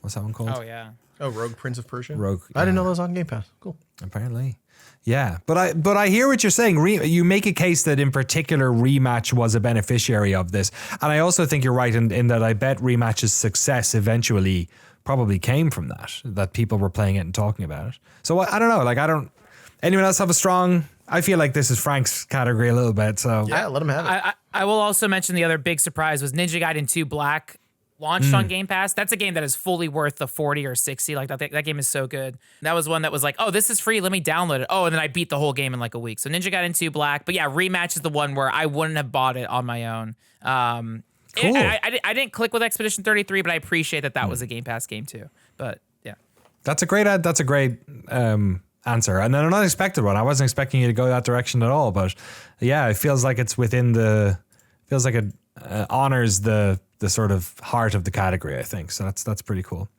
Best podcast game, which I think Jesse suggested this one. Yeah. This is a very fun and interesting category because it really there are so many games I played that would be terrible podcast games. Yeah. Dispatch, Arc Raiders, games where your listening is somewhat important to do. Sectori, just like games where you want to be in there doing the thing. Hades too. What stands out to you guys? What type of games did you enjoy while on the toilet this year? My two like podcast games were Battlefield 6, because I would listen to like Jeff Gerson's podcast and just shoot shit for 2 hours and like again, it's the thing where it's like I'm not invested in the outcome. I just want to get like my achievements and challenges, and it feels good to shoot and run around. And I'm also not playing that game with friends. And then I think Ball Pit also once I understood that Ball Pit was a perfect podcast game where I'd play enough and then an episode would end. That's a magical effect of podcast games. Whereas like once your thing is over, like, oh, I don't want to fucking play this anymore. Yeah, as soon as you're done, you're like, fuck that. Yeah. It's like Shame. I don't want to say any particular action that this might be similar to, but once you're done, you're like, you're like, why was I watching that? Realization. Yeah. Why was I playing that? Clarity. Post podcast clarity. That's the phrase I was looking for. That's great. I'm trying to think. I had one a second ago. I think Skate / Tony Hawk for me. Oh yeah. We're kind of that too. Although I think Tony Hawk, what I did more was turn on my own music and turn the music down on theirs. After I played it for a while, but I wouldn't necessarily put those ahead of Ball Pit. Ball Pit was another one. I think that when I play more of it, will be a podcast game, like Balatro was and whatnot. I think Night Rain was a really good like listening to streams game for me because there's no proxy voice chat. So when I was playing it with randos, you can't even talk to them if you want to. Oh, really? Okay, yeah, okay. There's no in-game voice chat at all. It's all just like pinging and very basic Souls emotes. It's definitely, if you were to ask me, like, is Night Rain more of a podcast game than Ball Pit? I would say no. I think the podcast game has a certain implication to it. But for me, like, White Knuckle and Night Rain are the two games that because there is no sort of like auditory information that I needed, it was fun to just have like so zoned into the game and have background noise. But I don't know if that fits podcast game. It's just what I listened to stuff while I played. Frank, which one of these would you go for? Battlefield 6 or Pop? I played a bit of Battlefield 6, but I didn't listen to podcasts during it. Yeah, it's like it's weird to say. Battlefield 6 really was that. I listened to so many like interviews and things like that. I think audiobooks. Yeah, I don't know. But Battlefield 6, it's the same thing. Like when Call of Duty is good, you get into that flow state of just like, oh, it's good to do a few rounds. And yeah, Battlefield 6 was like that. Yeah, perfect. For like the whole fall winter season. Like that was like my routine. Is I would usually like. I feel like Wednesday during the day, like, because we usually record on Tuesday. So Wednesday during the day, I would wake up in the morning. I would see the challenges on Battlefield 6. I listen to Jeff Gerstmann's podcast. And then like after an hour or two, like, okay, cool, I'm done. And that was like my morning or weekly routine for a while. Nice. And yeah, now I feel like I'm just catching up other stuff. So I'm actually driving to round one is my podcast game to play DDR. Yeah. Amazing. So I don't know. It's weird to say Battlefield 6, but Ball Pit's good too. Which would you pick over? I would pick Battlefield 6. Ball Pit requires more thought because you have to plan your like base That's building. the funniest thing you've ever said. Ball Pit requires more thought than Battlefield 6. Battlefield 6, you have to move. Like, dude, it's a camera. If you've been playing, I've been playing whatever first person Yeah, shooters for like 30 years. So I'm like, fair. dude, that's why I like playing these games because I can crush like that's why the first month of a new Call of Duty or Battlefield are so fun. Yeah, it's just boom, boom, boom, boom. It's so easy. It's just so funny. They added it was always there, a character in Ball Pit that just plays the game for you at a certain point. Oh yeah, really? Oh my god, literally just does it. That's so funny. Do you have any dog in this on Jesse? I don't disagree on Frank's pick. If he's confident on Battlefield 6, that's cool. My pick would be Kaizen: A Factory Story because it's a bit like playing. Oh, it's like doing your homework for 6 hours. You got to do something else while you're doing your homework. I forgot about that game. I love that game so much. All right, best podcast game, Battlefield 6. There That's we go. such a funny pick. I love It that. is very funny. It so much. Okay, game that will age the best. Oh, this is going to be tough. This is going to be... Actually, you know what? Let's take a quick break. We got a couple more left. We got games that'll age the best, games that'll age the worst. Best title. Single-player game that you would make for a great multiplayer experience. Multiplayer game that would make for a great single-player experience. And the game we wish we played more of. We'll be back in just a second with those. And welcome back, folks. We're happy to have you back, and we're happy to talk about more video games. I've changed the order a little bit. We're going to go for best title. All right. The game with the best title. Let's go around the wheel here, and we'll see. Everyone pick one. Jeremy, you go first on this one. What you got? I just want to disclaim this a little bit. When I came up with best title as a category, my intention is completely removed from your preconception of the game, from your knowledge of the game, just as a phrase, as words, I think is what we're doing here, right? I like that. Yep. I know what mine is then. Do you know yours? I don't know mine. I think the Seance of Blake Manor is very evocative. Let's go around and I'll reconsider. Okay, Jesse, you're next. Okay, I've got 2 here. All right. Okay, just do one. I've got 2. Okay, all right. we're I'll gonna do go the one. around. I'll do the one. We're gonna go around. All right. I'll do the funny one. Brazilian Drug Dealer 3. I opened a portal to hell in the favela, trying to revive me. I don't know. Apologies. I don't fucking know how to say that. I need to close it. Is the title of the game. Yeah, and it's all in caps, I believe, as well. Yeah, all caps. Yeah. So, yes. Damn. That's fair. That's a strong contender. I'm going to go for one that I think at the time I mentioned was just the most deranged and beautiful title of all time. Like a Dragon, Pirates, Yakuza in Hawaii. It's hard to argue with that shit. That is, as much as I like Brazilian Drug Dealer 3, but it is attempting to make a funny title. Yeah. Whereas I don't think anyone who named Like a Dragon, Pirates, Yakuza in Hawaii actually did. I don't think that was top of mind. I don't think that was localized. I think they just translated it. Yeah, I think it's definitely like Japanese to English. Like, all right, and like Studio RGG West or like Sega of America, like they know, no, that's good. Yeah, that's good. Don't perfect. Like it's perfect. Like they know exactly, how they're marketing it. Yeah. Frank, you're up. Yeah, so like Like a Dragon, Pirates of Yakuza Hawaii would be mine, but I also like just love the idea like Beat Mania IDX 33 Sparkle Shower. Like that's really the name of the game. And I again like I now that I've gotten to a really good crest with DDR, it's like I'm getting so much more into Beat Mania that I love it. And if you see the marquee too, it's like I could drop a screenshot in a bit, but yeah, it's awesome. So What does the IIDX stand for? That's a good question. Hold on, let me see. I think it's hold on. I have to like look it up on Wikipedia. International Integrated Dance X. Two decks. Oh, 2 decks. So it's there's a two. turntable. I didn't know that. I didn't know that. 2 decks. Beatmania 2 decks. Okay. There's 2 turntable decks on the thing. So Beatmania 2 decks, 33. I love that. That even sucks so better. bad.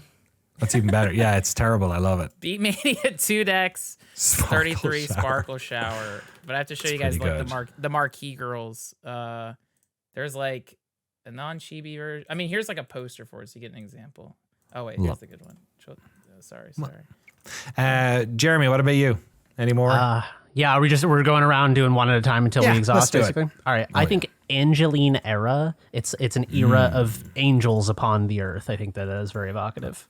Yeah, it's funny how I never picked up on that, even though it makes complete sense now that you say it. I see. Jeremy's going for the more sort of evocative title rather than the meme title that some of us have gone around on. Jesse, what about you? What was your second, or has it been picked? My second was Shotgun Cop Man. Oh, that is a good one. It's a really good title because it's a game about a cop who is a man and has a shotgun. But it's about a cop who goes to hell because he's going to arrest the devil.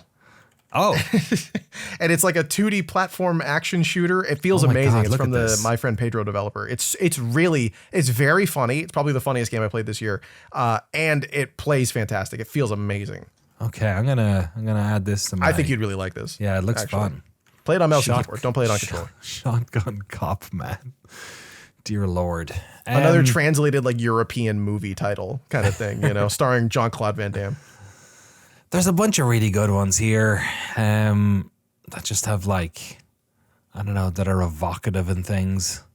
Should we do worst name as well?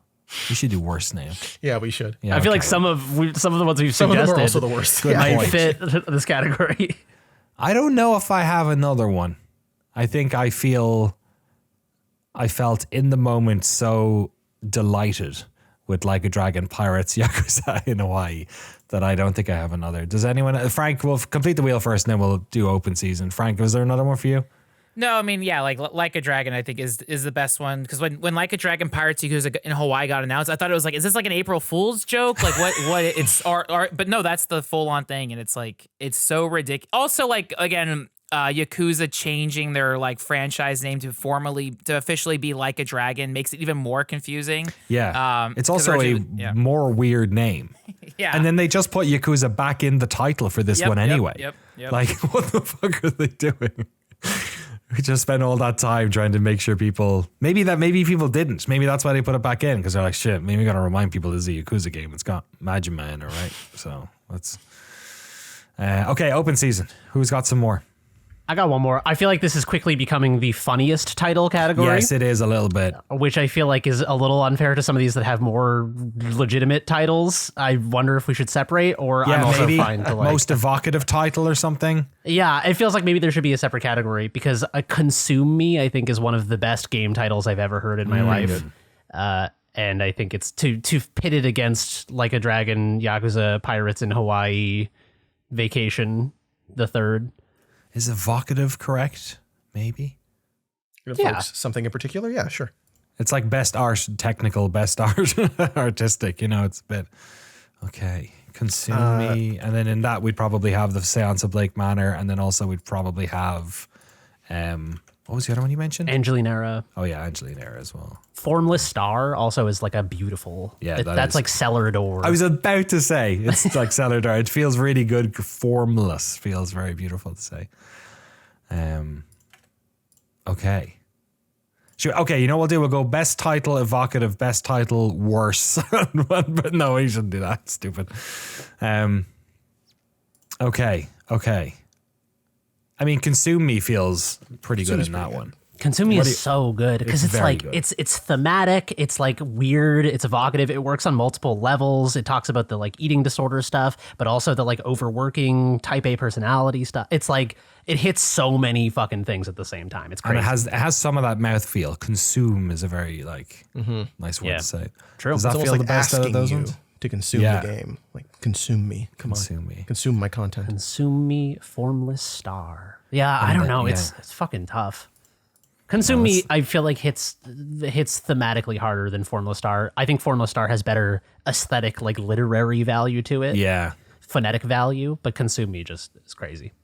How do you feel about the other best title? About best title, not evocative in any way, but best. For that, I also like Blueprints because it is a pun on the content of the game being about making a house's blueprint. Is that evocative though, or is it a lot? No, I'm saying for best title, not for evocative. For best, no, but I think it's more evocative. Maybe. Oh, okay, sure, yeah. I wouldn't put over Consume Me, but no, either. Also like Many Nights a Whisper. I didn't play that game, but I really like that as a title. That is pretty good. Is it KNIGTS? No, it's Nights Many.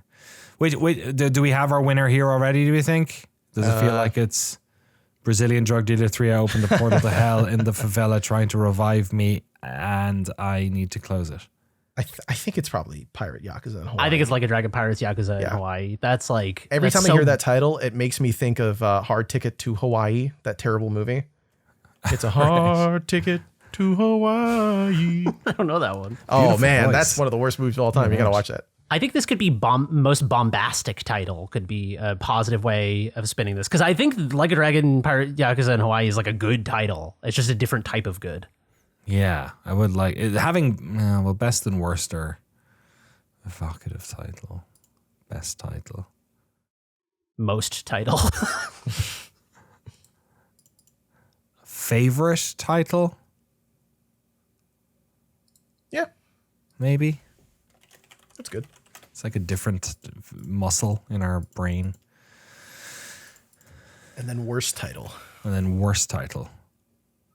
Worst title game. I mean, it's Claire Obscure Expedition 33, probably. That name sucks. No, there's worse. There's worse names, I guarantee you. Nintendo Switch 2 Welcome Tour. That's a really bad one. Bad name, guys. Come on. Expedition 33 sucks, but like in the way that things suck sometimes.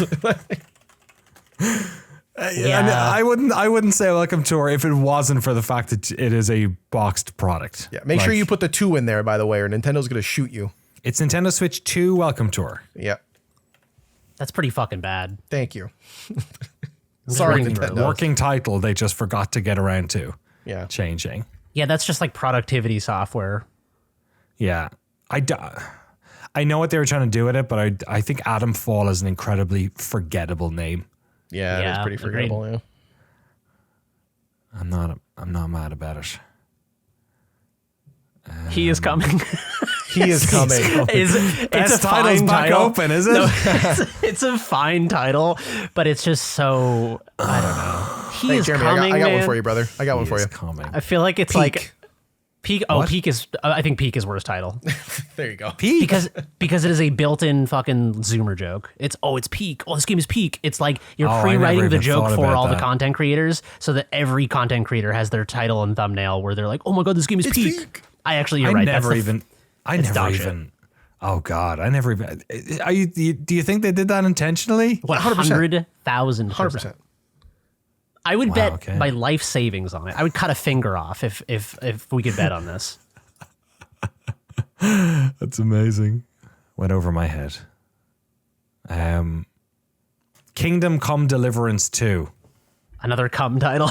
Anything with cum in it is just an instant winner. I think Kingdom Come Deliverance is a really shockingly bad name for that first game. It does suck. It's so bad. It's such a... And maybe this is why I don't like Clear Obscure Expedition 33. Subtitle : Don't put a fucking colon and subtitle in your first IP game. Don't do it. The reason Kingdom Come Deliverance 2 is worse is because it has a subtitle but chose to number it. Shouldn't it be Kingdom Come something else for the Correct. sequel? I agree. True. Clear Obscure Expedition 33 2 would drive me insane. Yeah. I would burn France to the ground. Final Fantasy 7 remake. Dude, they 2 did that. or 13-2, Lightning 13-2, Returns, yeah. right? They did that. It drives me crazy. Just call it something else. Yeah. 10-2.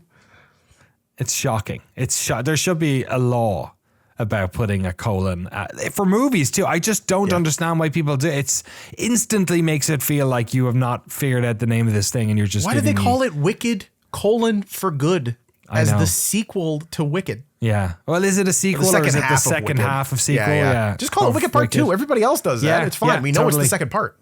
100%. You can retcon the original. They did. It's doing part 1 now. Yeah. You know, you can.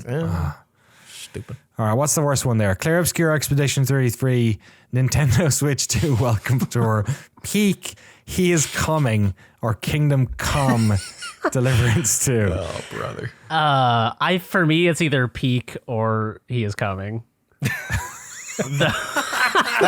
I think both of those are bad because by default, they're funny and not in a fun way. Yeah. I think, okay, here's the thing is I can't decide. I can't decide if I hate Peak more for trying to do a joke or I hate He Is Coming more for not knowing that it was a joke. They had to have known. I refuse, in the same way that you refuse to believe that Peak couldn't have possibly been anything other than a Zoomer meme reference. I refuse to believe they called it He Is Coming and no one at any point was like, hey, that sounds a little euphemistic, doesn't it? Here's the thing. hate it both ways. Peak. I can swallow the idea.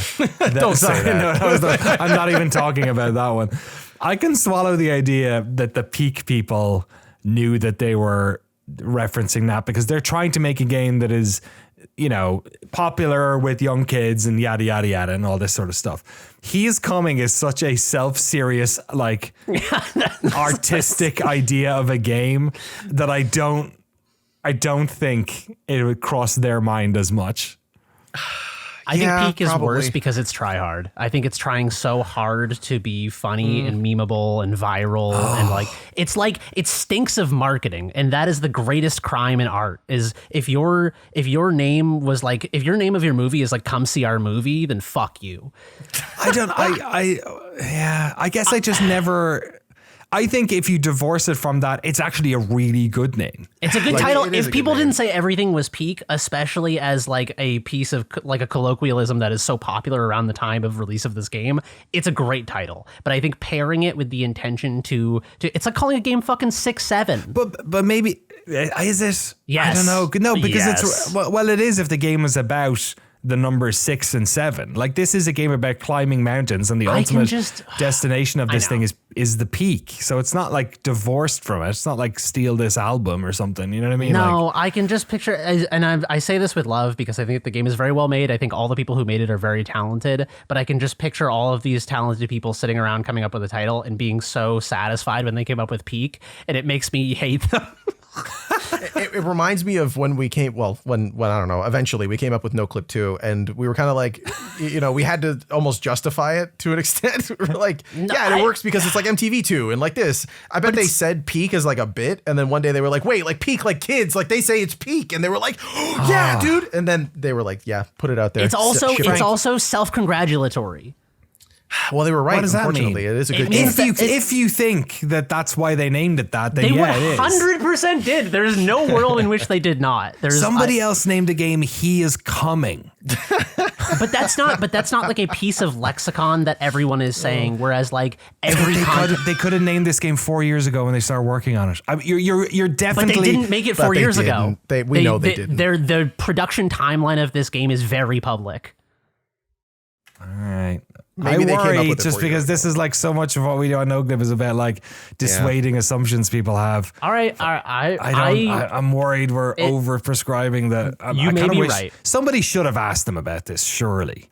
I don't know how to find that right now in a short order. Yeah, I want to reiterate that I really admire the people who made this game. I think they're great developers. I like other games they've made. I think that they're talented. I think this game is incredibly well designed. The title just irks me so much. Yeah. Frank, how do you feel about it? My guy is still Claire Obscure 33 because like the whole year I kept calling it Claire Expo 33. Like I generally did not know what the name of it was. Claire Obscure, and I kept calling Claire Obscura. I always got the name right, and I don't know why I was so antagonistic. Well, I know why I was antagonistic about this game. But how do you feel about Peak in particular first? It's like kind of a cute title, which like I don't hate it for it, but I'm like, okay, like it's harmless. Like I'm not offended by it. It's just like it's a meme name, and I don't. This may just be a particular thing that I hate, so I'll admit that. I shouldn't have brought it up, but I just remembered how much you didn't like the title that I was like, this is time for the content, baby. I feel like I heard more about like the game Peak before like Peak became the vernacular that everyone was using, and then people were saying, "Oh, Peak is so Peak," but like I feel like I wasn't tired of the phrase Peak 6. But whenever Peak came out, I feel like now in 2026 we are so sick of Peak, and there's a million Gen Z terms I hate. But like I feel like it's more offensive now than when it first came out. You know what I mean? Jesse is the youngest person on this team, and I must default to him on the vernacular of the younger 100%. generation. I heard Peak for years before. I was so sad because when we did the quick look, I told Jesse in the video, you can go and watch it. I refused to do the joke they wrote for us of the tired meme of saying this is Peak. Yeah, and I set I'm 35. it up. I was like, the game is pretty good. You can tell how old I am because like while my house has been invaded by the 6-7 world because of my daughter, she's like of the age. Yeah. When we were in Paris, she was doing C-set. She was like doing French. That's so good.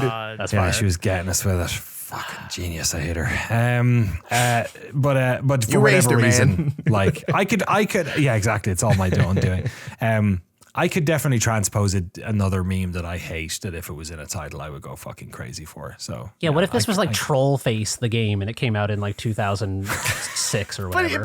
But I think Danny made a point earlier that like saying that something is like the peak of quality was like a thing that we did before we sort of just shrunk that phrase down to the word. I mean, peak. I don't think it's necessarily. I think it's named because of the mountain. Like, Yeah, but right. also It's I a get. double I get. entendre. Yeah, it's a double. I can definitely admit that it must be a double entendre. Yeah. Yeah. It has to be.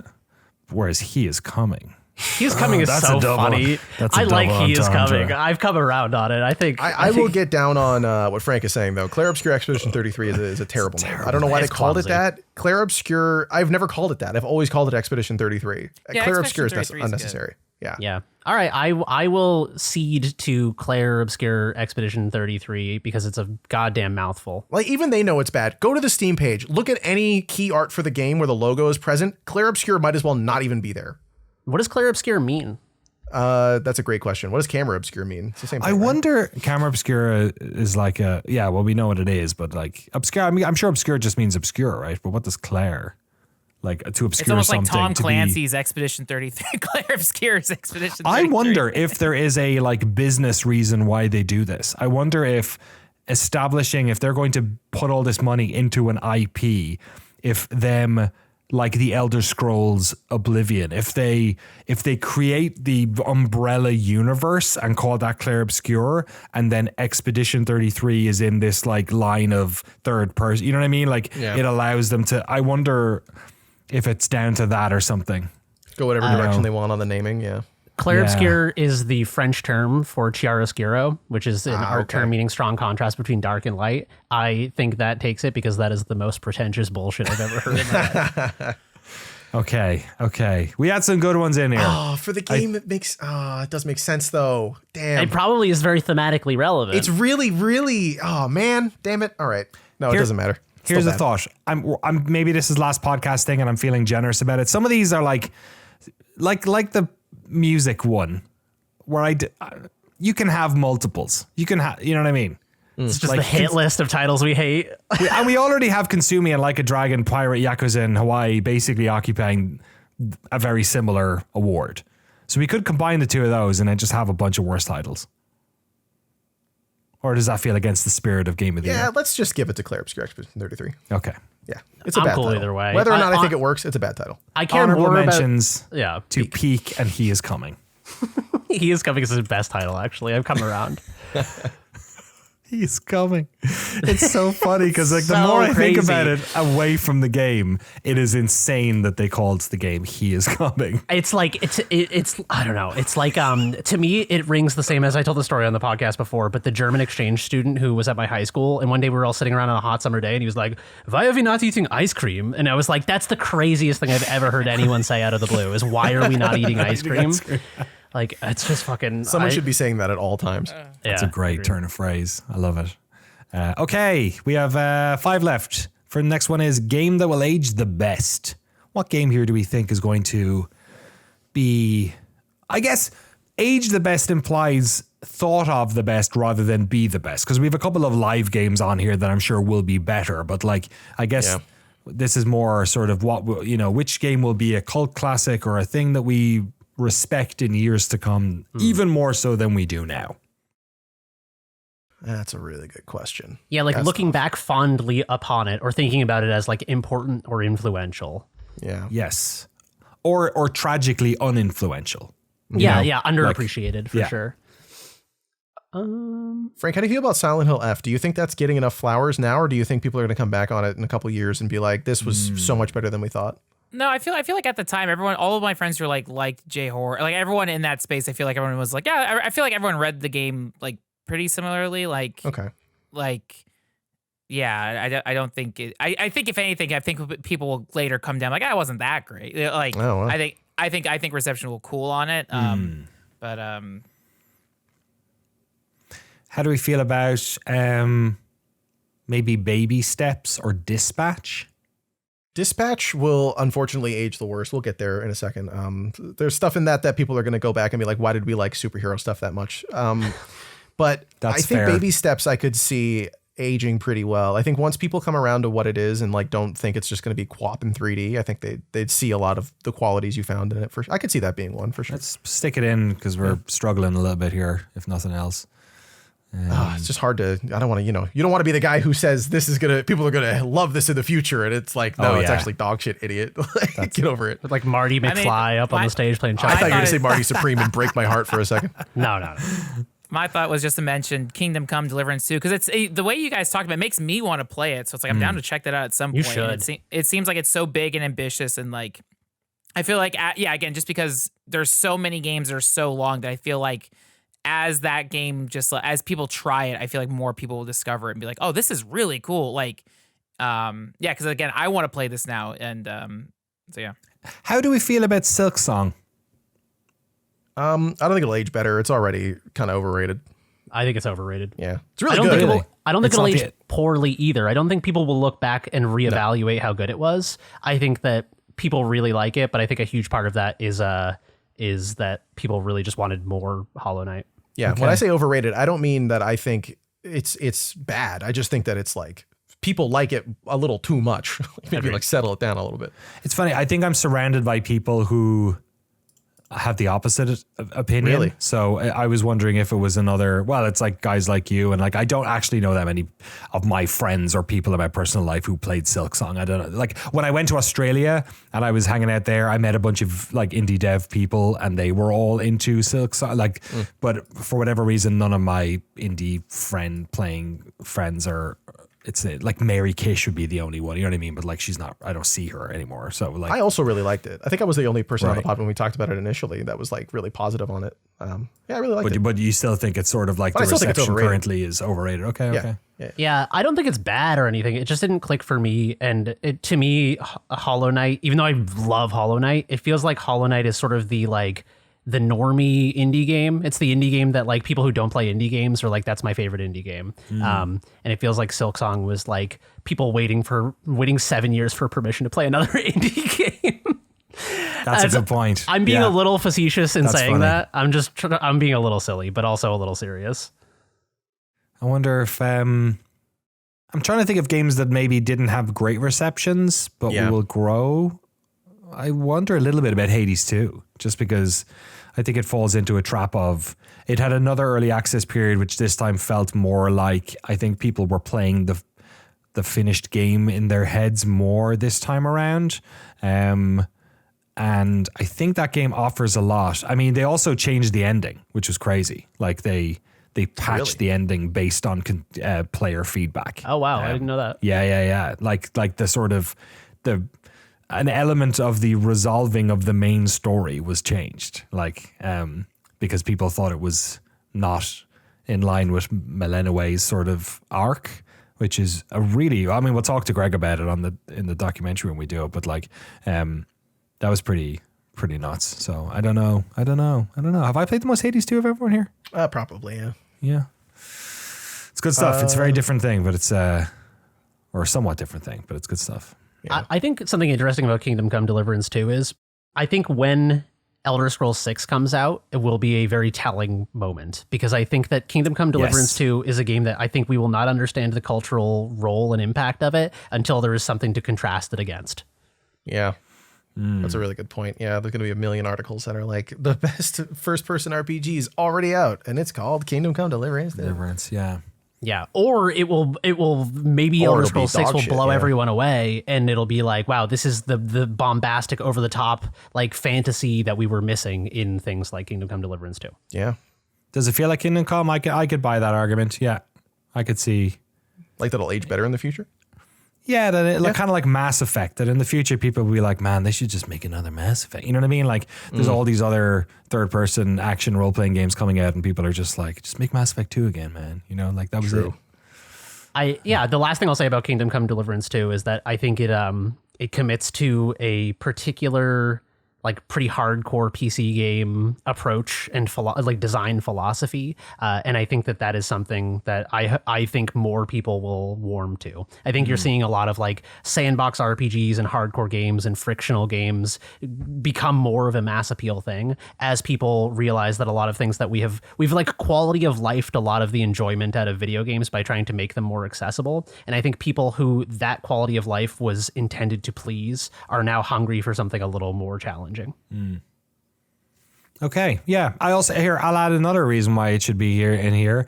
It'll be like the Crisis effect, where in 5 years' time we'll all have PCs. They'll be able to run this thing looking great, which because it like the ceiling on the specs on this thing. Oh, the ceiling. No, the performance isn't bad, but it's just that like this is a sicko PC game from Eastern Europe. You can can go nuts with this thing if you want. I haven't even checked where my settings defaulted to. It looks great, right? It looks great amazing. Feels great. Yeah. It is one of the best just like walking through the woods games I've ever played. Yeah, maybe best trees of all time. It's pretty, by the way, your time woods. scale of 5 years, I would add maybe 10 more years onto that for people being able to afford to buy PCs that can play this. Good point. Yeah, but you're right. I agree with it's a what very you're good saying. point. Okay, game that will age. The game that will age the best is Kingdom Come Deliverance 2. Games that will age the worst. What's the game here? I want to renominate Dispatch then, I guess. Yeah.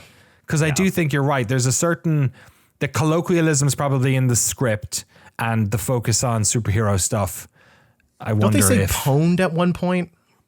Maybe. No, I think I'm thinking of something else. I mean, that's but it's on that wavelength bad. where they say stuff like that. Where Someone I'm like, in Fallout said pwned? No, somebody did say pwned in something. Something recently said pwned. Recently, I saw yesterday. I saw somebody say pwned in something. Yeah, FPS Doug is making a comeback. Boom, headshot. Boom, headshot. We should interview that guy. What's he up to? We should.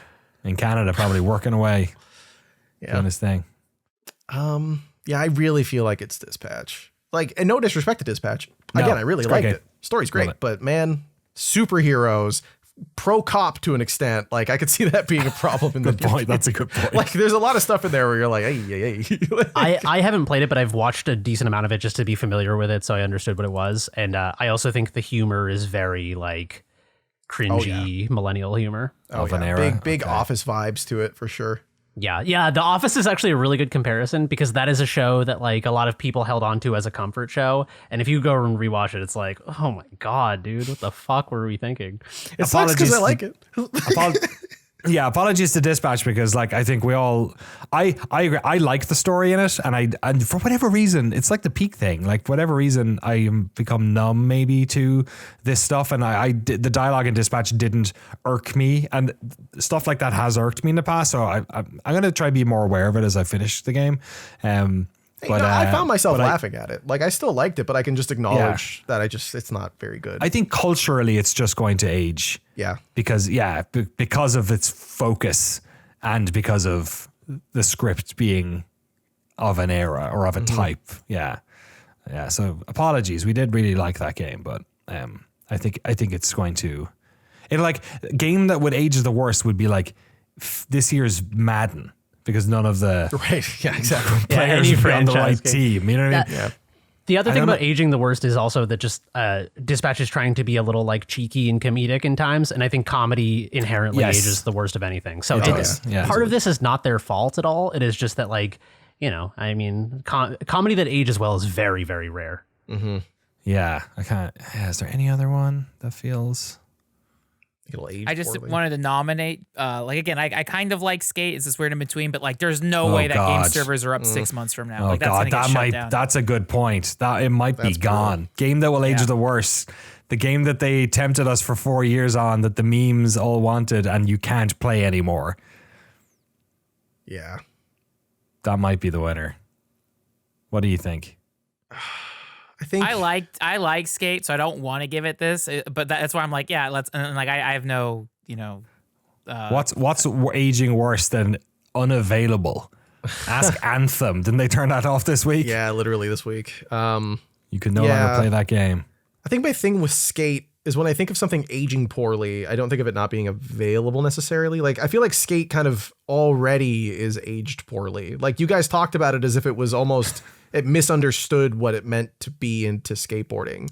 Yeah, at a fundamental level. Much. Like, they do seasonal updates, but like, it's still the same. And they add like a few new items and stuff, but like. So that's where I think it might get worse, is that they're going to keep supporting this game, but never with anything like gameplay wise that sort of addresses its issues, but there'll be plenty of options to. Frank, can you remind us what you use to buy, what you buy in this game? It's like you get rip chips to rip open product boxes. No, that's the one.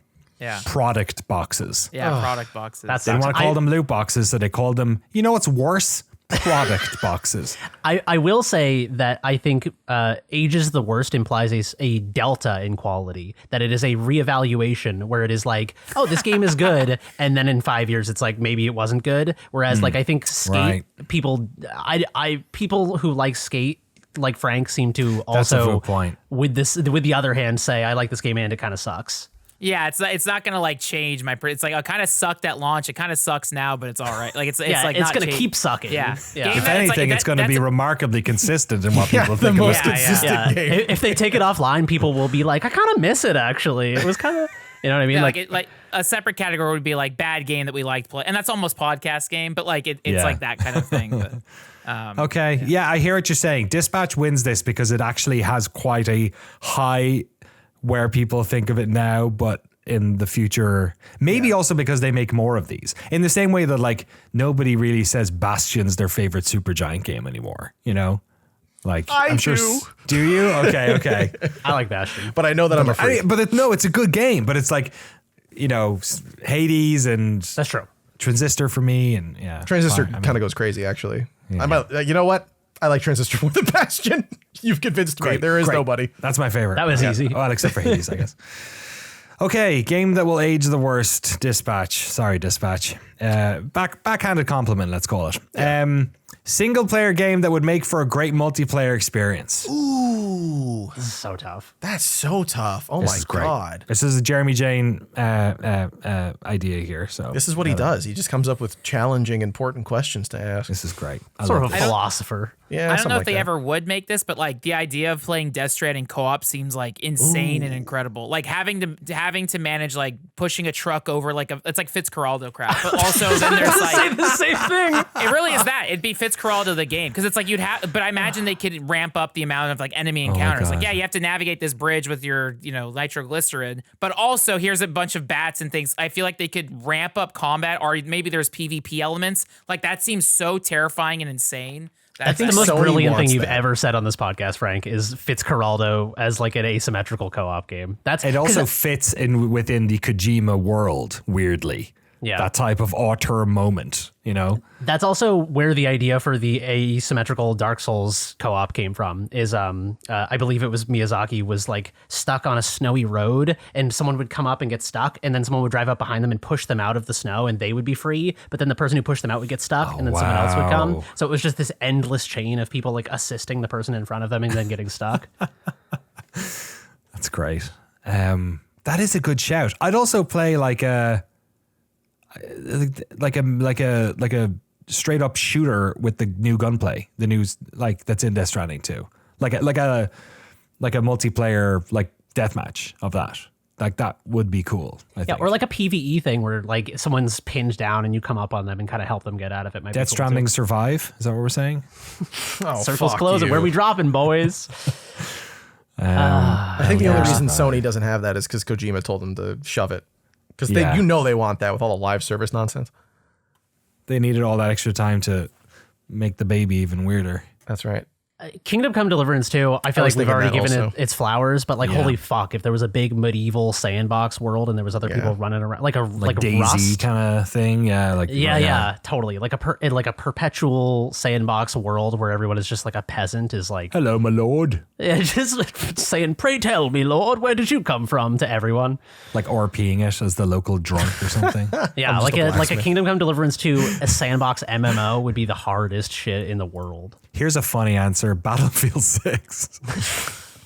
I know they did a campaign, but like a good one. You know what I Oh, mean? like the flipping it. Oh, yeah. yeah, like a multiplayer game. Oh, sorry, this is single player. Oh, sorry, I'm in the wrong one. That's okay. Sorry. I No, was it's thinking okay. I was thinking about a multiplayer game with single player. Yeah, I mean, we can kind of do both at the same time. Just Yeah, why a not? Same game idea. taken in the other direction. Elden Ring Night Rain is the worst answer for this because that's what They it should make a was. single player version of Night Rain. I don't know. What would This that be game would like? go crazy if I was alone. Also, you can play it alone. Oh, all right. Well, there you go. I had one a second ago. Okay, so I have two. One of them is I don't know if I'd actually be interested in playing an Arc Raiders single player game, but like the shooting and the world is good and the enemies are interesting. So I could see something being there. But I think my actual answer is Dune Awakening. Really? I played a chunk of this game. The community has sort of rinsed it dry, and there was a bunch of like controversies, maybe, I don't know, grumblings in the community about basically like, because you can build houses in this and then you own a certain area, but you had to like spend a certain amount of time in the game. Like if you left it for too long, somebody could come in and knock it down and build their own thing. So people are like going on vacation or like hadn't played in a while, or were just like almost playing this game like a clicker so they could just like get the thing done. The actual progression in this game just feels like a roguelike or something. Like you're having to deliver something, or like a single player crafting game where you have to just like craft the next thing and collect enough of the thing to craft the next thing, like playing Minecraft solo or something. So in a way, I wish Dune Awakening, like as much as it's cool that there's a lot of people playing, like it never really added to the game for me, and the reliance on it kind of hurt the game experience, I think, in lots of ways. So I like that's more of a genuine I wish they had made this just like a really cool single player experience, because the multiplayer sort of hampers it, and everything else is there, like the lore and the world, and they do a great job, like all the like shit you're doing, and you have to like worry about how much water you have for your still suit and all that stuff. It's all there. But yeah, it's just kind of like hamstrung a bit. Yeah, that's a great answer. Yeah, that like co-op or single player version, but like a non PvP. Yeah. And also, it feels like, I don't know, you could be like, it's like special if you're the person who lands on this planet and is going to start mining it, but if fucking everyone is, it's kind of like, all right, it's a bit 1949 or 1849 or something, you know. Any other suggestions for either one? I think they're gonna. I mean, we're already sort of getting Cairn, so it's already in this direction. But I'd love like a single player peak, like something that was more directed and like a little slower paced, maybe a little more serious. But that's just that is just Cairn basically. So we're already getting. I need to play Karen still. Oh, yeah, it's coming out soon. It comes out in a couple weeks, right? Okay. Yeah. The demo is fantastic, though. Demo's great. I was gonna say Seance of Blake Manor, and I'm trying to remember. There was like a multiplayer social deduction game, and I cannot remember the name of it. It's an older game. It's first person, and it's kind of like, it's like a. I feel like it was like Is it a party? It was like a party or like a hotel or on a ship. It was like a. I need to figure out who was human. Oh yeah, I know what you're talking about. There's the one where it's a sniper. Not the sniper one. I know Not that the game sniper too, one. though. There is a was different like, one. You're right. Was it a Half-Life mod or something? Yes. I think it might have been. Yeah. Yeah. What the fuck was First it called? Class Trouble? No. Fuck, this is gonna drive me insane. I'm gonna figure it out later tonight. Someone's screaming at their podcast right now. No, yeah. I know what you're talking about. Yeah, you had to pretend to be an NPC basically, right? Wasn't it? Yeah, and you had to like sneak around and like do little things. I can't remember what the fuck it was called, but like that is sort of the only thing that reminds me. What'd you say? Among Us. Among Us. Yeah, that's it. I'm not going to be able to remember it. Yeah. I'm reading through a list, but I'll say it if I'll scan this list while we continue to. Yeah, it's a tough one. It's gonna drive me crazy too. I'm scrolling. I'm sorry for haunting you all. Yeah. I can't really think of many games that I played this year that I wish had a multiplayer mode or had a multiplayer version or a single player version, because they kind of, most of the games now do kind of have both of those. But Absalom I would have liked to see as a purely single player game. Like I did end up liking it as a theoretical multiplayer game that I just played solo. But I'd like to see like what you get out of that if it's just one person, because it was still really good. Like Hades multiplayer would be cool too in the same sort of way. But I know there's already only games played like Absalom on my own. Yeah, same. Yeah. I didn't do any co-op or multiplayer except for like 2 seconds of it, which I didn't like that much. So what are you saying would be different if what could they do? You're saying Like, if they didn't do any multiplayer, what would they do or something? Yeah, like what would it look like if they just made a really focused single player version of that didn't have any of the multiplayer stuff? Because there are like combos that work better with multiple players. I always feel like when I play those types of game where it's like I always feel like I'm missing out on the full experience. Yeah. I always wonder about like scaling, like, oh, maybe it's easy. Like if it's just single player, then it's tuned for that experience. I feel like with Absalom, it's like, man, wouldn't it be nice if you played single player? Or double player, you should hop online and get a second play. Like things are always nudging you. So I'm like, oh shit, I could probably beat this boss easier, but I don't want to. Like, so it just eliminates this like weird FOMO anxiety. You get it. I would just like to announce that I've solved the mystery. The game is called The Ship. It is a Source Engine game. That sucks that we couldn't think of the ship. The game on the boat with the That was because back then people were all saying, this is the shit. Yeah. Oh, yeah. Stupid meme game. Meme title. That's like dispatch humor. Yeah, it is. It's like Peak. It's like Peak. Yeah. It's the same thing. This shit. Yeah, Peak's, Yo, the ship is the shit. Peak's title feels like it was written by a character in Dispatch. That's dispatch humor. Man, poor Dispatch. What the fuck? I feel like out of touch, but like younger than you now. What is happening? Really?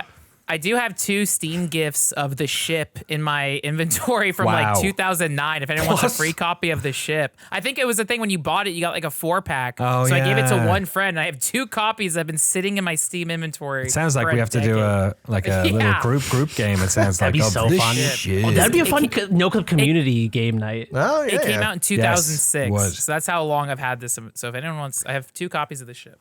Okay, in the spirit of Absalom, I would add Abiotic Factor. That is a game. Single player Abiotic Factor would go crazy. Is that just Half-Life? No, it's not. No, it's different enough. It's okay. It works. Yeah. Okay. No, yeah, I think that's in a way that like you're right about Absalom. I remember a couple of times it coming up and sort of highlighting the fact that you can play this co-op and being like, oh, just stop telling me. Like, I don't want to fucking know that. And the same with is it abiotic or abiotic? I don't know. Maybe it's a North American. Abiotic. I think it's abiotic, like asexual. Yeah. Okay, Abiotic Factor. Yeah, that's a game that I would have played more of But the design of the game is so intentionally, it's reminding me all the time that, I should be with someone else doing this probably. Yeah. So yeah, that might be, I don't know. That's another good one. Do we have another single player game that would make a great multiplayer experience? The only one I put down was Death Stranding too.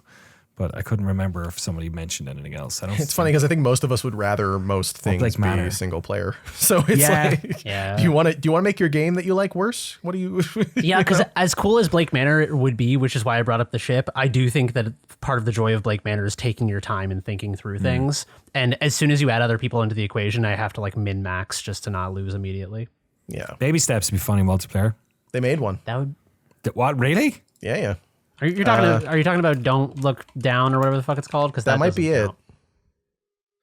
I thought didn't somebody make a multiplayer Baby Steps game? What? Like a physics-y kind of like, but it's together? It's like bad walking too. Like it's pretty blatant. Oh, okay. Yeah. I'll have to see if I can find find Together. it. Chain Together is such a funny. Chain Together was funny. That was a good game. God. I mean, it's like a CBS daytime show that's been turned into a game, like the old ball and chain. Exactly. Chained together. We take an immigrant and a racist and we chain them together. It will only unlock it when they understand each other. Exactly, yeah. Or one of them's dead. Yeah. So a single player game to make for a great multiplayer experience. Death Stranding 2.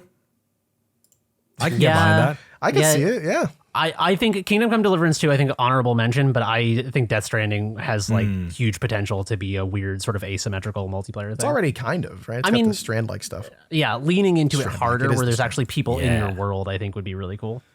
Just lobbing piss grenades all over the place. How do you beat that? Multiplayer game that would make for a great single player experience. We currently have 4 in there: Dune Awakening, Peak, Absalom, and Abiotic Factor. Any strong feelings on those? I would love to play a Dune single player game, so that gets my vote. Yeah. It's weird that there's been lots of Dune games, and I guess the first one was an adventure game. RTS. Or is there RTS? No, the first one was an adventure game. The second one was an RTS. They changed genres when they did the fucking second one. They did a reverse Halo. And they invented a genre. Yeah. And changed. Yeah, you're right. Dune Awakening, I think Abiotic Factor... I'll say this. Abiotic Factor seems like a game that was being made with multiplayer in mind, and the Half-Life aesthetic emerged from the design of the game. Dune Awakening to me feels like a game that they got the IP and then everyone who was involved at the board level or at the like top of the design with all of these live games were like, we need to add multiplayer to this thing. You know what I mean? Like it feels a bit more cynical, Dune Awakening does, and I think it never really justified. Like in a weird way, the multiplayer in the game is, you can kind of ignore it to a certain extent, and it feels, and I could be completely wrong, it feels like a game that they were told that this game has to be a live game, but they designed it not with that in mind.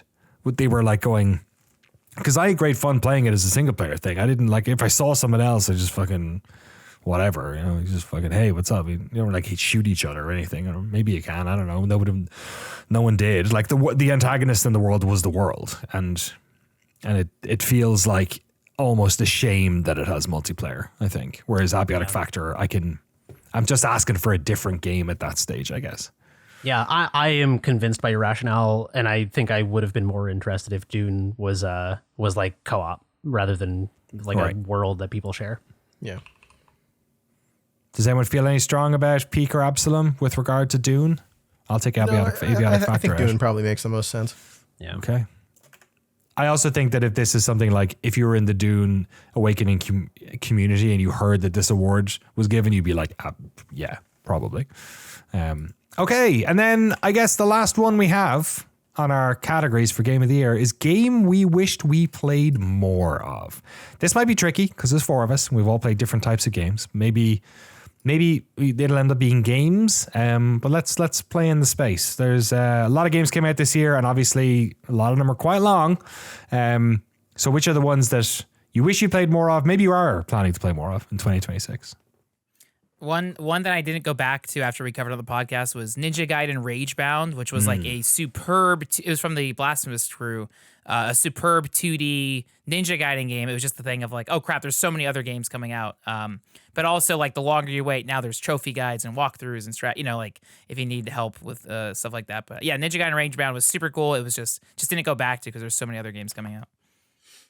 Digimon Story Time Stranger. Wow. I mean, you know me, I should have played 100,000 hours of this at this point, but I didn't because I want to like it and not, hurt myself and play like 6 hours and then forget about it for a couple months. So how much have you played of Digimon Story Time Stranger? Like 5-6 hours so far. Okay. I'll probably restart once I play it. The opening is insane. It's so weird. Like I did not think it was going to open with you trying to save the mayor or president from getting shot.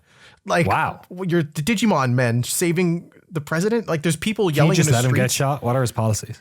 Well, I don't know. I didn't check if he was Shinzo Abe pilled, but they definitely open with like a, that message of like everything in this game is just it's not based on reality or anything. Don't worry about it. Don't look too deep into it. And then it's like the president is about to get killed.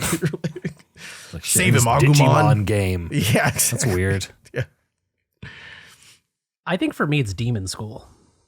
Yeah, me too. Oh, yeah. I really want to play more. I think Demon School is fantastic. I think I was struggling a little bit with some of the tonal stuff. I think as we've established with Dispatch and a few other things, I think I'm particularly sensitive to like a certain type of humor and a certain tonal characteristic that is like, it's not that I think it's bad writing. It's just that it irks me. It's like nails on a chalkboard.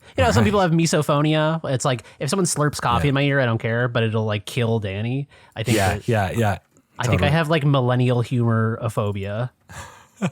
Not that Demon School is that egregious in it. It is a little. I wish it was a little more self-serious and a little less jokey, but I think it's great in almost every way. So let me ask you this, because wish you played more of could be interpreted in two different ways then. Because when I hear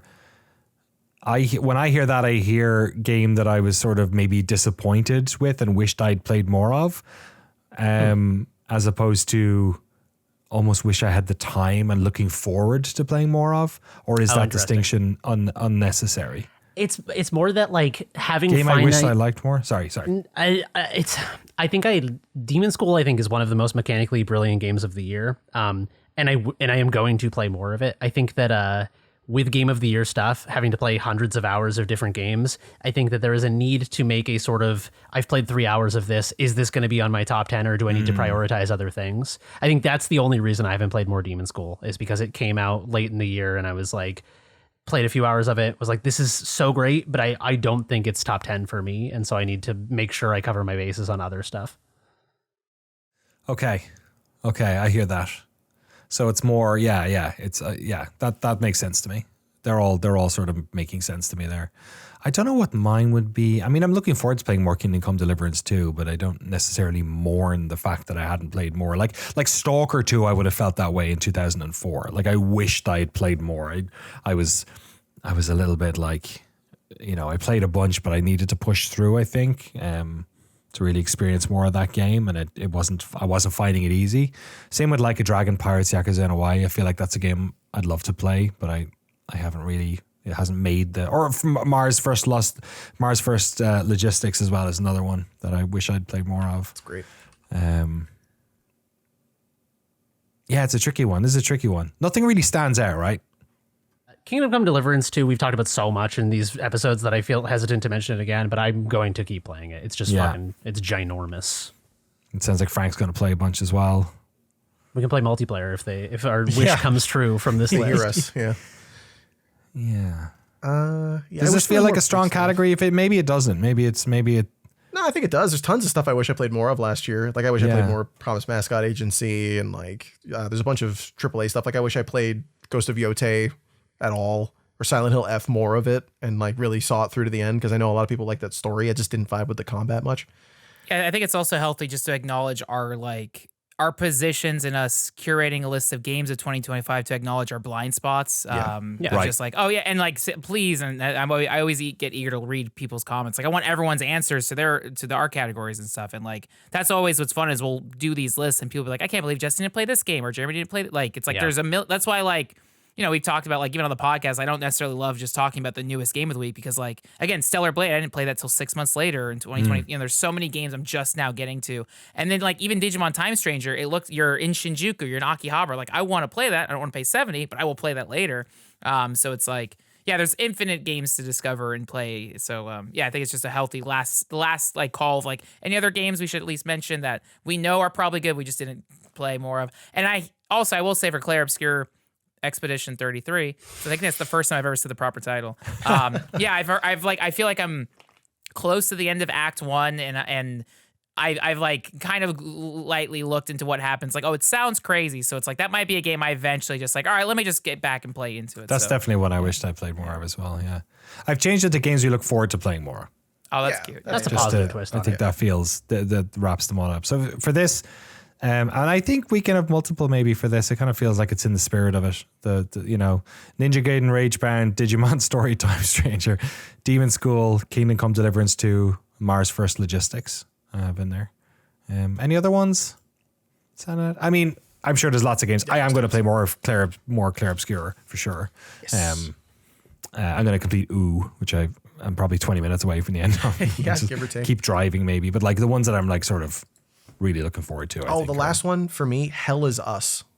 Oh yeah. I really wish I finished that game. It is so. That's the one in Brazil, right? No, that's Hell Clock. Hell Clock, which does also have hell in the name, so I get why you messed that up. But it's like the big Dark Souls-y kind of unguided, looks a bit like Dark Souls Death Stranding style game, the one that I spent 20 minutes talking about and said nothing of value because it was just so weird. I really want someone else to play this game because you guys are smarter than me about talking about this sort of esoteric stuff, and it's just so hard to comprehend. It's really interesting, and I wish I finished it to get the full picture, but it's very cool. Yeah, it's like, God, you're right. Yeah, I remember this thing. I mean, people who were talking about it were very hot on it. Yeah. That's what I remember at the time. This Is Us. Hell Is Us might be that's a really terrible name for a game as well. It's pretty brutal. It's like The Last of Us. It's pretty bad. Jesus. I would like to add one to this list that has not come up in any of these episodes in all of the hours we've talked about games from this year. Lovely Lady RPG, I think, is one of the best written games I played this year, and I loved it. I completed it, but there are so many different ways it can go. It is a short game that can unfold in many different ways. So I need to do more additional like runs of it and go talk to different people, build different relationships, stuff like that. If it launched this year, technically, I would have put that up for most ambitious. Really? It's crazy how many things can go wrong or right and how many endings it has.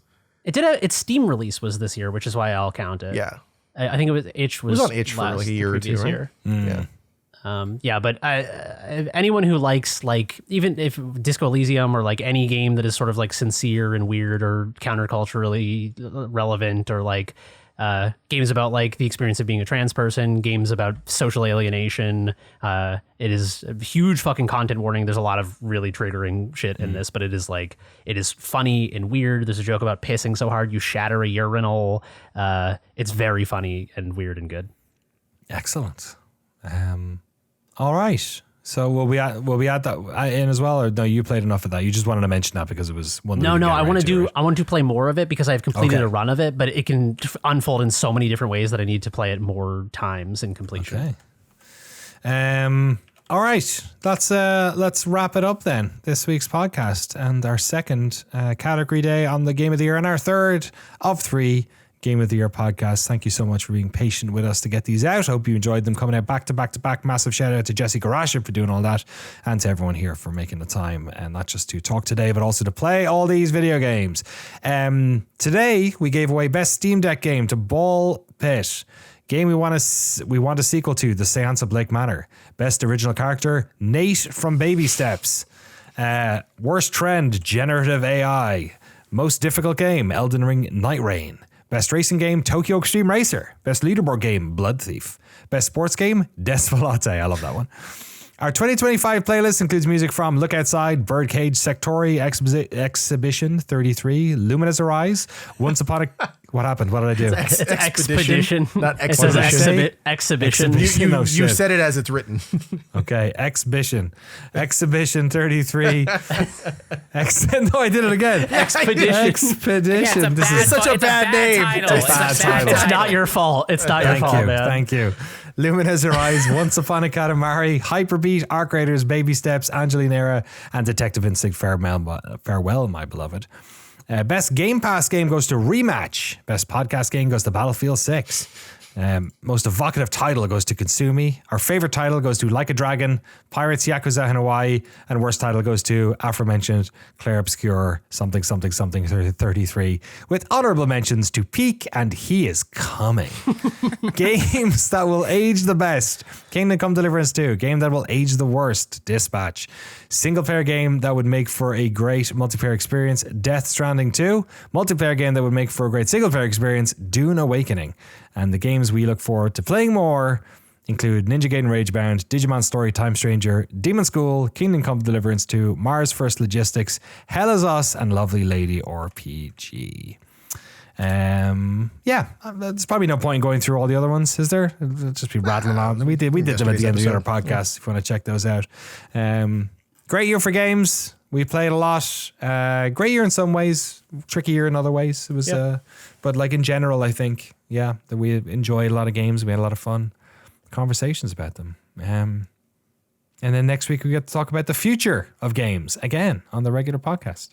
Any final thoughts, lads, about Game of the Year? We all feeling somewhat satisfied with how this one ended up?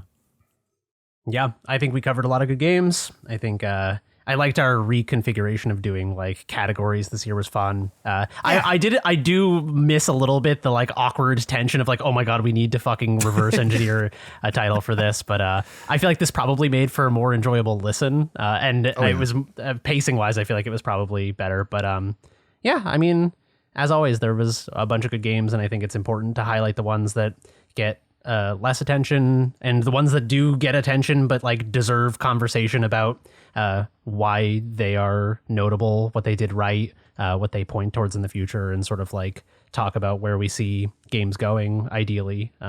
So yeah, a lot of great games this year that hopefully we highlighted all of them. And if you listened to this, please feel like you can fill out you can just comment with your own answers to every category if you want, or your own top 10. I would love to see what other people have to say. Yeah. Absolutely, yeah, for sure. Either here or on YouTube or on our. I guess we don't have a place on the Patreon to necessarily do that, but yeah, on Discord, I guess would be the place. We could start a thread on Discord. Yeah, that'd be a good shout. Maybe I'll copy and paste the categories and people can fill them in as they want, if they want. Cool beans. Okay, well, that's a podcast. Thanks for listening, everyone. Thank you for supporting us. We're looking forward to doing loads more in 2026, and we will see you on the next one. Go play some video games.